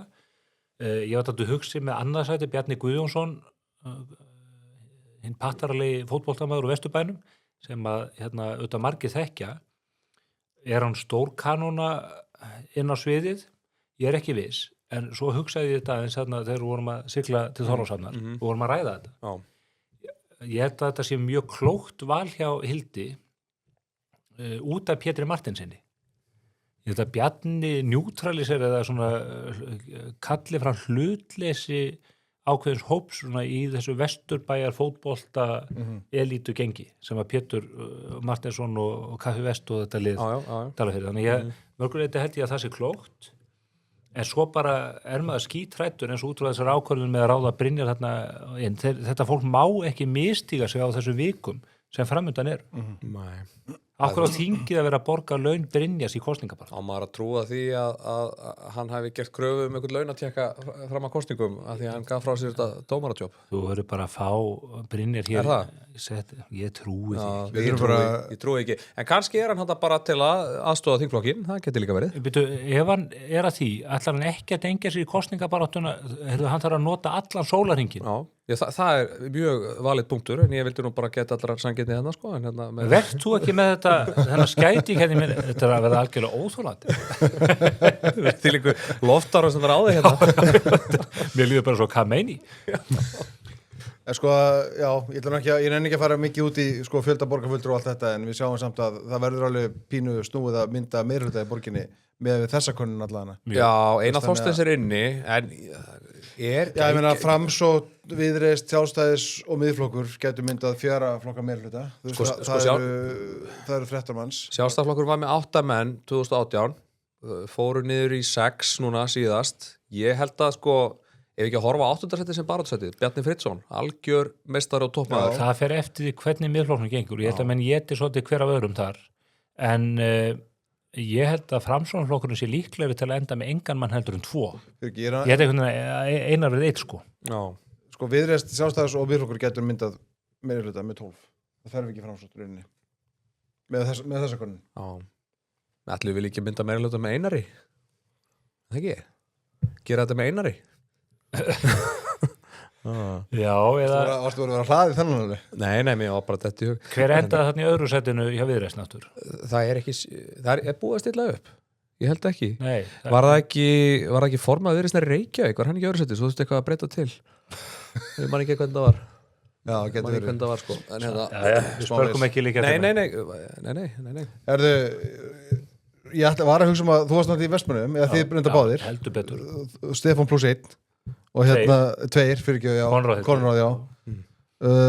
Þessi flaska af mósakinn er náttúrulega framleidd í Vestmannum. Já, þakka þér fyrir. Og þetta er ekki auglýsing. Ég keypti þessa flösku til að koma með í dag. Dýrundómum. Þannig að að gefa mér hana? Það er það sem ég er að fara að koma ef ég fengi að tala þetta. Ég ætla bara að tryggja að Dotti fengi hann ekki.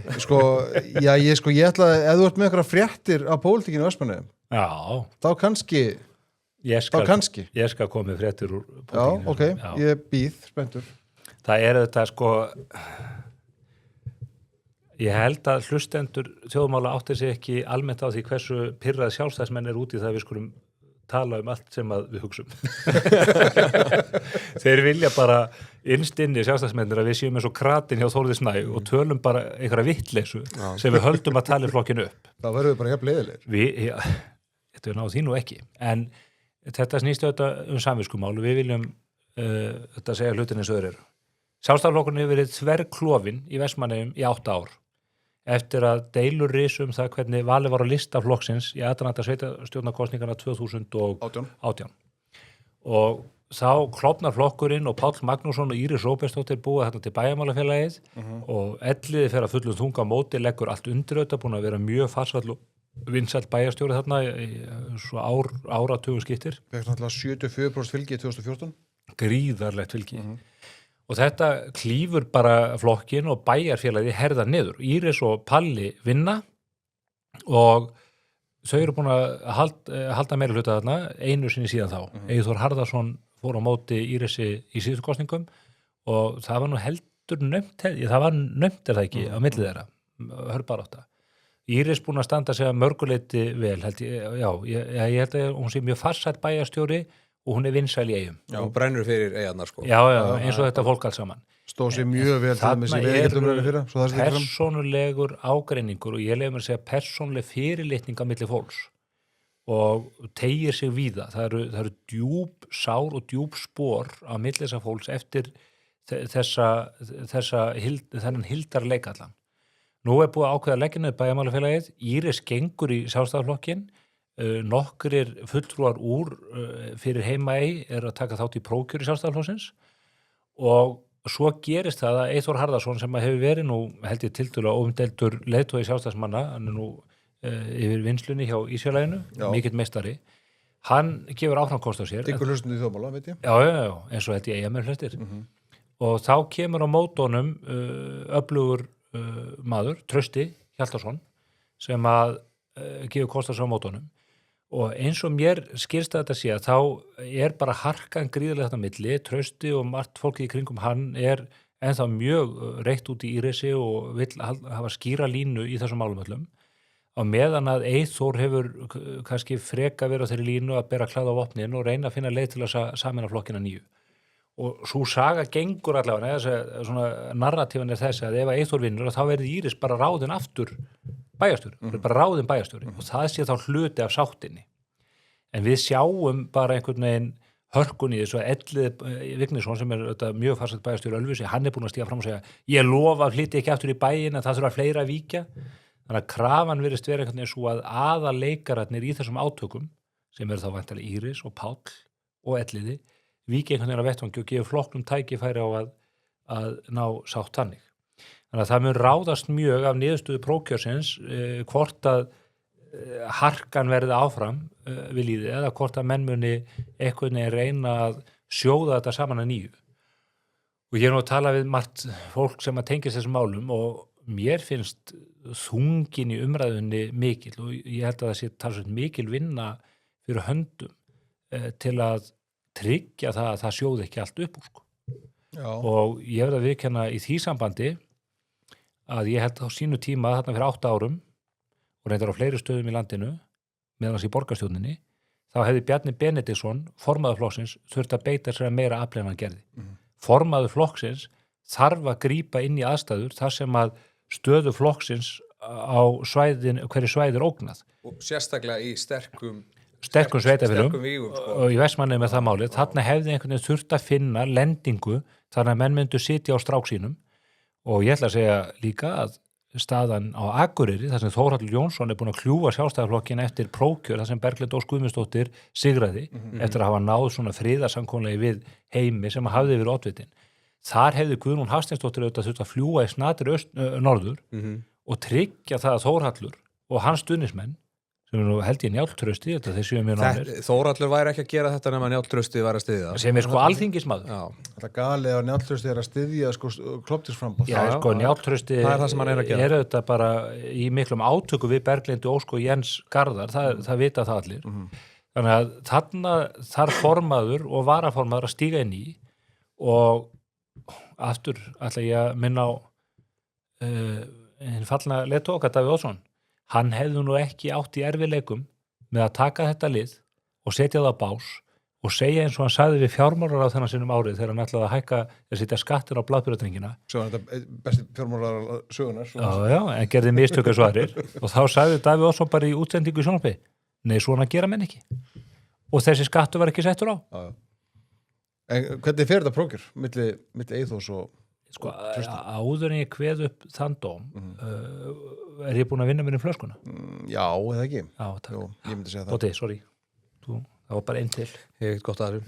Nei, það veit ég. Og já,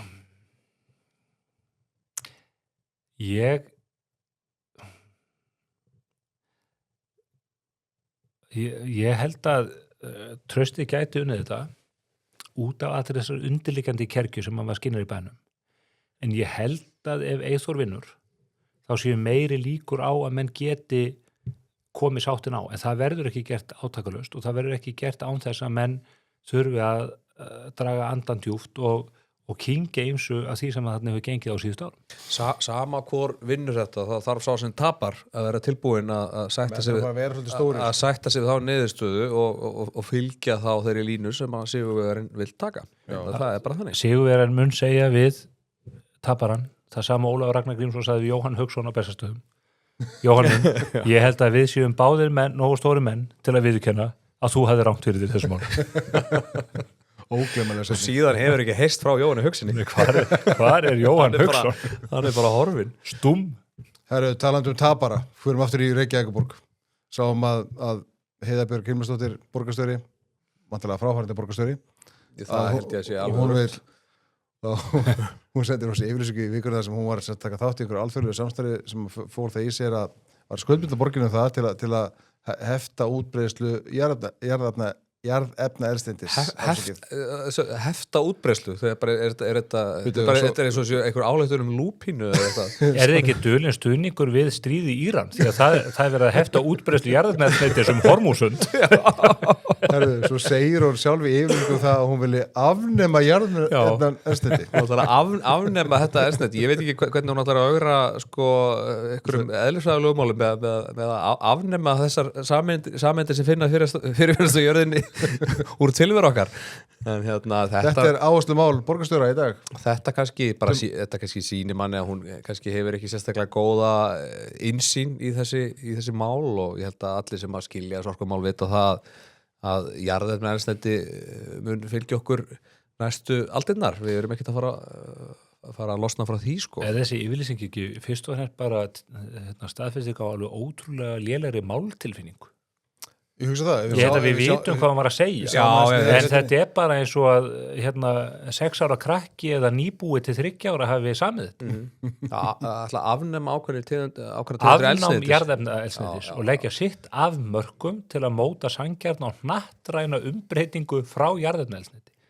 Það var nú vel árið komist, var það ekki í Staksteinum, það sem að ættu kannski að afnema jarðefnaeldsneyti fyrst í Árbænum. Í Árbænum.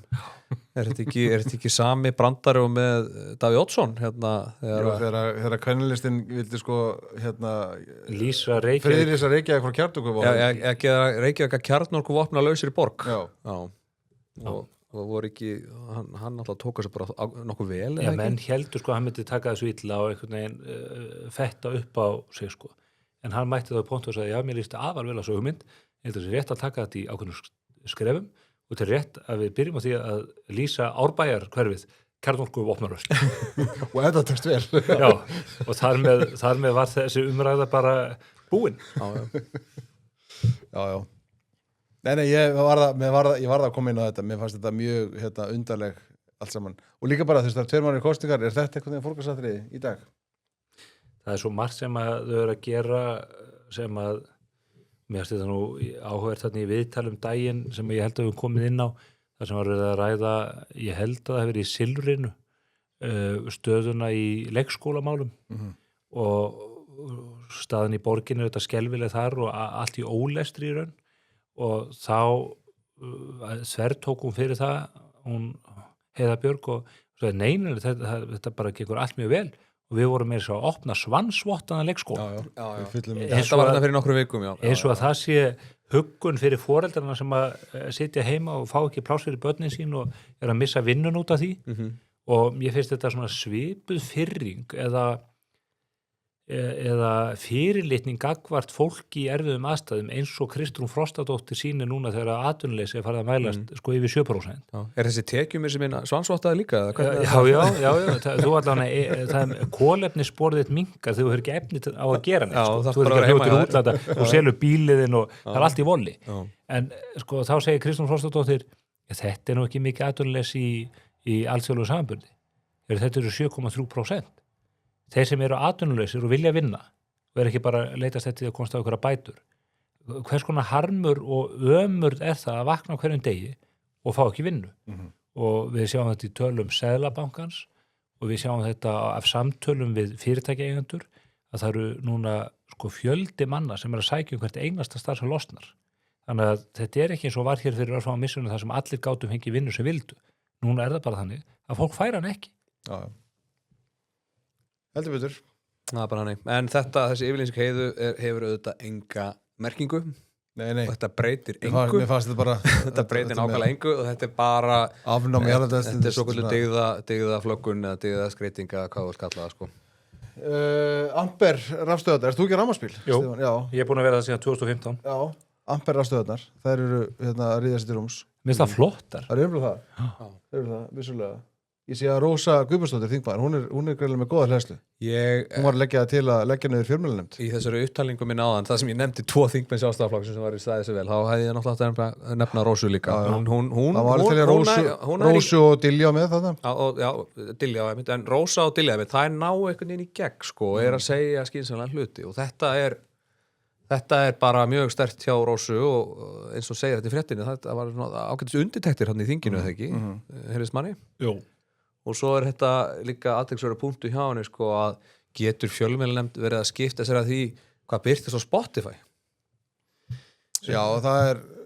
Og YouTube. Hefur fjölmiðlanefnd lögsögu yfir YouTube og Spotify og Apple Podcasts eða hvað þetta heitir allt saman? Það er spurningin, sko. Ég held að þyrfti ykkur að hérna... Kostnaði við fjölmiðlanefndur 120 milljónir ári. Já. Þú varst að tala um aðeins, sko, hvernig þetta nýta peningana, betur. Þannig að ég varð að rósa Rósu fyrir þetta. Já, og þetta er ótrúlegt að sjá þessa aðföra Þórarni Hjartarsinni og ég held líka bara í umræðunni eins og sko áfengisauglýsingar, veðmálaauglýsingar og annað að löggjöfin í dag og viðhorf stjórnvalda og þeirra sem að vilja stýra öllu mannlegu eðli og því sem fólk er að gera. Þannig svo að fólk áttir sig ekki á því í hvaða heimi við búum. Sko þessi stafrænu opni heimur sem er meðal annars að gera illvirkjum í Íran og Rússland og annað erfitt fyrir þó að þeir séu að loka á upplýsingaflæði til fólks og annað. Gerir það verkum að það er bara ekki hægt að loka á þetta. Þú veist, bara menn munu koma skilaboðum á framfæri. Íslendingarnir mega það ekki, við megum ekki gera það, fjölmiðlarnir í Íslandi mega ekki gera það, en menn gera það bara erlendis frá.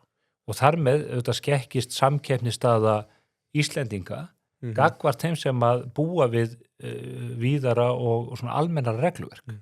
Bara eins og Bogi Níls var að benda með þetta ETS-rugl sem er að fara að gera okkur mikla skráfi, bæði varandi skipaflutninga og flugumferð. Þessi starfsemi flyst bara til Færeyja og Tyrklands. Þannig að þeir eru ekkert aðlar að þessu og þeir ætla ekki að fara að bjarga loftslaginu meðan að Kínverjarnir opna 2 kolorkuver í viku. En við búum okkur til reglu sem að þvinga okkur í allskyns aðgerðir og aðlögun sem að hrekur fyrirtækin úr landi. Besta dæmi þetta var í ágætu viðtali sem birtist í áramótariti Viðskiptablaðsins sem að var tekið dæmi kolmunaveiðar sem að fara þarna fram í oft fyrir sunnan Færeyjar. Þar eru skip frá Bretlandi, frá Írlandi, frá Rússlandi, frá Færeyjum, frá Íslandi og Noregi. Það er bara íslensku skipin sem borga kolefnisskatt af eldsneytinu, sko. Já. En samt þetta er sami fiskur sem fyrir á sömu markaði og nákvæmlega eins veiðar en samt eru íslensku skipin með eitthvað kolefnisskatt á sér. Og þau hafa þar með langminnsta framlegð úr veiðun. Já, ég meina þannig að hérna á endanum bara fyrir þetta hægt að borga sig. Þú minnist á veðmálum síðurnar, sko, ég meina talandi um svona erlenda síður, það er ekkit mörg ár síðan Netflix var ólögleg streymisveita á Íslandi, sko. Og hefði aldrei átt að leyfa þetta. Ekki frekar en bjórin 1989. Já, það litasjónvarpið. Það var líka... Það var ömulega ákvörðun. Ísland væri gott ef við varum með bara ríkisjónvarp, það væri svarthvítu, Netflix væri bannað og hér væri ekki vellandi bjórum öll borð alla daga, áriðum kring og það væri bara Bogi Ágústsson sem myndi alltaf hætta og byrja aftur og hætta og byrja aftur, hann byrja alltaf aftur heimsklukkin Svo færu allir starfsmennir alltaf bara í reglulega frambúð fyrir samfélkinguna og bara Ólafur Þ. Harðarsson hérna en ég var að ég veit hvað allar fara ég var að hrósa Rósu og og dást að því hvað hún vel hlaðin frá Amper en ég ætlaði að beða ykkur að koma í hrósvikunar með vinum okkar á Hótel Akureyri hvenær voruð þið síðast á Hótel Akureyri? Það var ekki langt síðan Þú varst þar í haust einhvern tímann? Jú, ég var hérna í ágúst ég þarf að fara að drífa mig aftur Ég var þar í febrúar, ég fór hérna á Þorrablóti á Eyfinningunum og skellti mér hérna í 2 nætur Þetta er bara skemmtilegast hótelið ég þreytist ekki á að tala lobbyið það er svo gaman að detta í það Tökum góðar 5 mínútur það En af hverju förum við aldrei þangað? Við sem hópur Ég og þú höfum einu sem gist þarna Ég er nú bara að tala okkur 2 Já, ok, við höfum gert það eftir Nú, já, ok, bara trúnamál Getið gist saman í herbyggi með einbreytt rúm En þetta er líka bara barinn er frábær Þetta ekki að grína því hvað við séum feitir Barinn er frábær og það líka er bara stemmari þarna niðri Fólk kemur þarna bara til að fá sér drykk og það bara Taka smá biljard Ég gisti þetta með dóttur minni líka tókum með mitt biljard, hún vann eitthvað bandaríkjaman Svo sækja er núna flugvöllin Þannig að við erum flóið í austur Þeir eru byrjar á því Nýja morgunverðarsalurinn algjört staður Þetta er bara frábær staður Ég legg til að við förum og tökum upp þjóðmálaþátt á Hótel Akureyri Ég er til Ég er meira en til Ég er ekki að leggja það til, ég er að krefast þess bara setur okkur, þetta eru afarkostir taka vorferð þjóðmála við fórum á hóteli hjá Skúla á Jökulsárlóni í fyrra sem er algjörlega frábært sem er þetta frábært hóteli líka, það er bara hinum endalandsins og hann átti að sé búin að bæta þessar ekstra hnökra sem Andris Magnússon sá á staðsminni Nei, það var frábært og það er reyndar að því að við erum með ríkisstjórn í landinu sem er á móti ferðaþjónustunni segir að hagvöxtur í kringum ferðaþjónustu sé ósjálfbær hann sé ekki góður Já, og rauninni sé bara rángur hagvöxtur sé rauninni bara kostnaður eða ekki, öðru fremur þetta sé bara tjón samfélagsins og þá minn ég bara á allt sem er að gerast Hótel Akureyri, Skógarböðin Bláa lónið í grunninn Vök á Egilsstöðum sjóböðin á Húsavík sjóböðin í Hvammsvík Friðheimabattir í Vínstofan og tómatræktin þar sem hægt er að skoða nýja Laugarás lónið með glæsilegu veitingahúsi sem þar er Já, öll veitingahúsi, það eru svona 10 svona fleiri veitingahús á Íslandi heldur en 380 þjóðstendur undir Sipplæn niður í Hveragerði Sipplæn upp á Jökli allar þessar vélsleðaferðir allur þessi infrastruktúr í þessar afþreyingu sem við höfum aðgengi að Skylagún í Kópavogi ekkert af þessu væri til staðar ef ekki væri fyrir ferðaþjónustuna og við værum ekki með, ég veit hvað er þetta 70 eða 80 áfangastæði sem að við getum droppað inn á beint úr Keflavík ég þetta séu 30 áfangastæðir í Norður Ameríku sem að við getum farið, maður getur flogið beint á Miami það styttist í það þegar XLR-vélarnar hjá Icelandair verða teknar í gagni 2029 að við getum aftur flogið beint á LA og San Francisco ef að við hefðum ekki ferðamennina sem að hingað vilja koma þá væri ekkert af þessu í lagi þannig að þegar að forsætisráðherrann talar ferðaþjónustu sem að hafi einhvers konar neikvæð áhrif þá má bara spyrja sig hverjir myndu nenna á 21. öldinni að búa í Íslandi þar sem væri engin hótel engin baðlón og engin áfangastæði til að fara á nema Bergen, Kaupmannahöfn og London þetta er veruleikin Já. Og Þórsöfn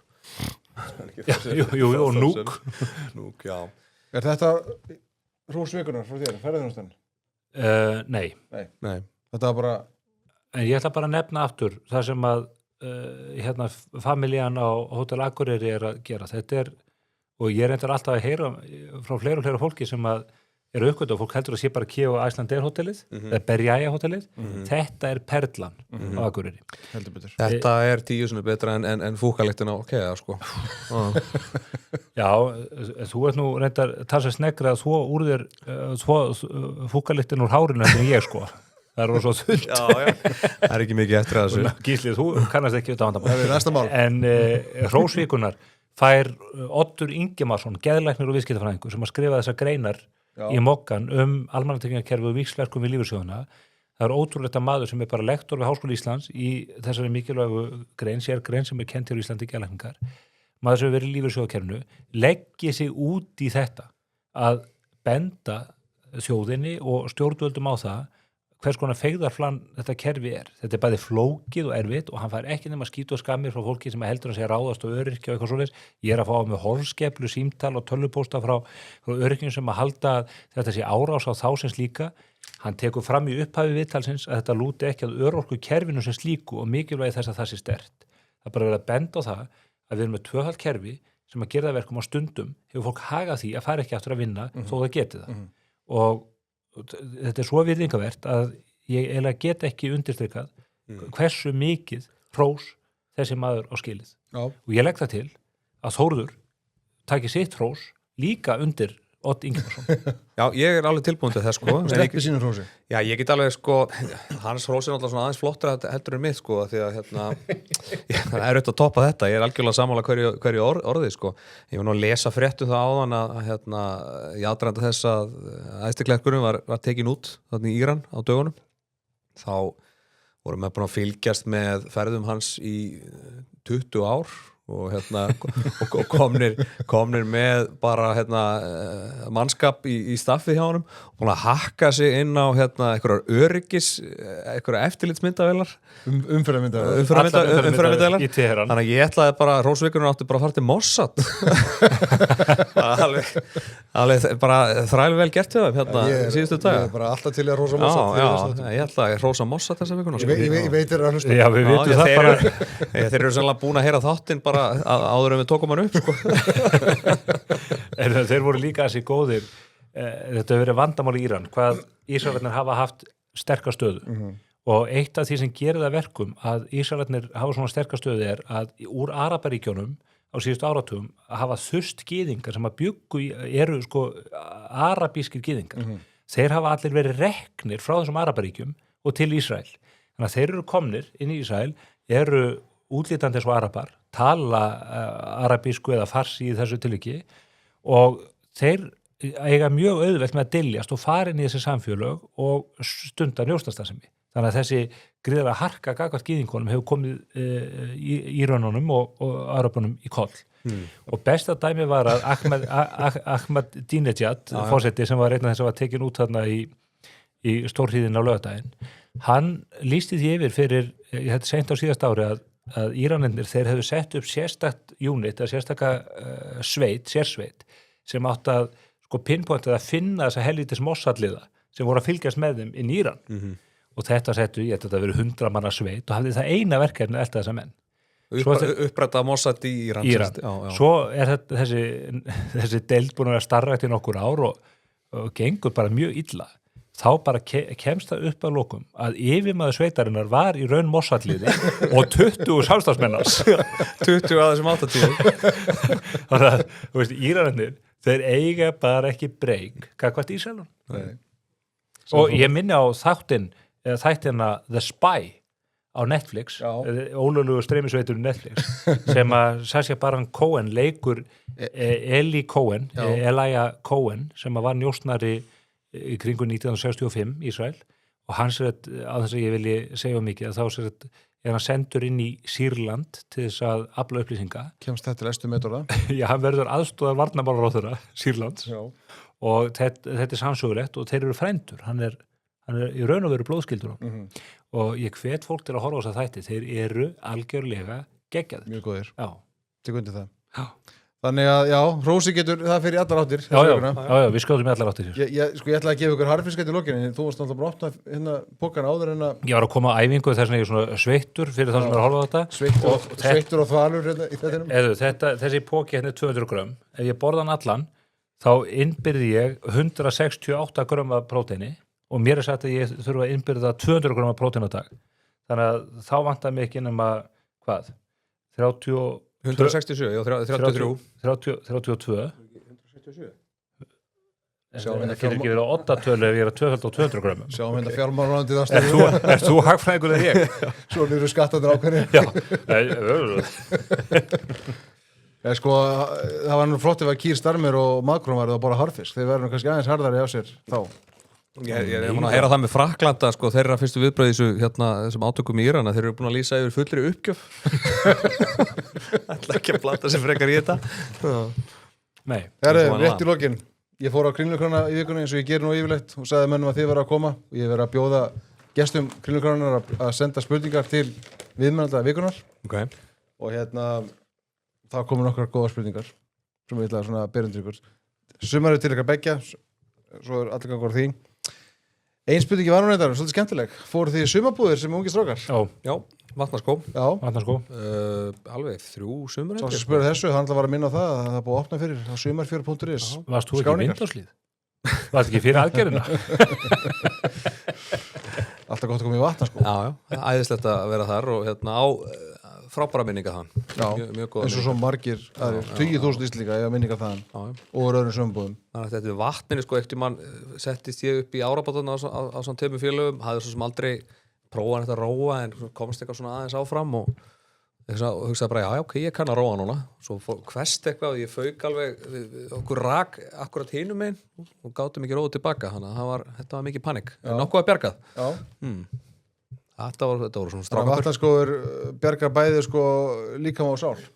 Heldur betur. Já, ég á mjög góða minningar á vatnaskói og mæli eindrið með því að senda piltana þangað. Já, akkurat. Dóttir mín fyrir Ölveri sumar, fór í síðast sumar líka. Mjög skemmtilegt. Þannig að svarið þessu já, þið fór í sumar. Afdráttarlaust, já. Næsta spurningun aðeins öðruvísi. Hún var þannig að mun ríkisstjórnin lifa út kjörtímabilið? Nei. Akkur ekki? Útilokað. Ég meina, lestu bara fréttir? Já, ég meina þau hafa harkað sig í gegnum ýmislegt fyrstu 15 mánuði. Harkað sig í gegnum, já, svona ár kannski. Inga Sæland mun aldrei aftur fá sömu laun og sömu gæði í lífinu. Ég skil þau rök. Hún er ekki að fara að slíta sér ríkisstjórn, sko. Nei, en sko, er hún ekki að fara að setja inn í hann formann til dæmis áður en hún hættir, eða ætlar hún bara að hætta sem formaður á sama tíma og það er kosið eða eitthvað? Að því maður heldur að Flokkur fólksins náttúrulega hann er að þurrkast út, sko, hann er að vera ekki að neinu, sko, og hvað geta flokkar í slíkri aðstöðu gert, geta ekki sprengt stjórnina til að reyna að bjarga sjálfum sér. En svo auðvitað verðbólgan mun ekkert lækka eða vextirnir mun ekkert lækka á þessu ári, ég held að það sé útséð með það, þannig að ég held að Þið haldið að róður verið erfiðari. Já, og hann er að fara að þyngjast núna. Það er ekki tala um að við erum að fá þennan skella á hráarumörkuðum, það mun nú ekki hafa góð áhrif að verðbólguna hérna heima. Já. Stefán, þessi spurning vantarlega til þín. Hvaða viðmælandi hefur komið þér mest á óvart í spursmálum? Já. Þetta er þáttið forvitnileg spurning. Ég er þetta búin að taka viðtöl við 300 manns, sko. Ég er bara ekki alveg viss. Stúm? Já.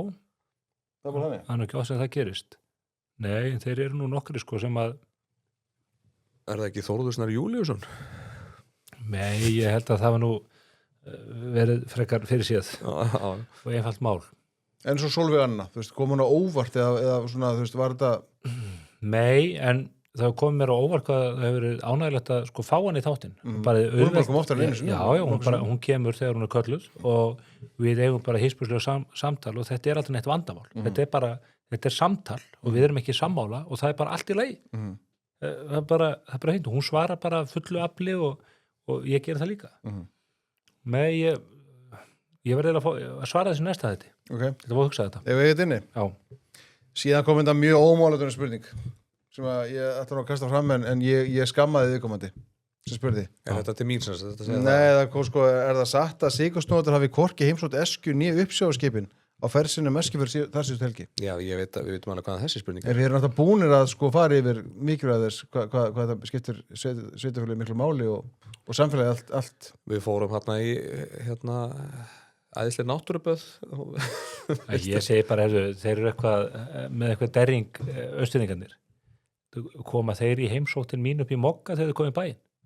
Koma þeir og kíkja á það hvernig Moggin er prentaður eða hvernig þátturinn hjá mér er gerður.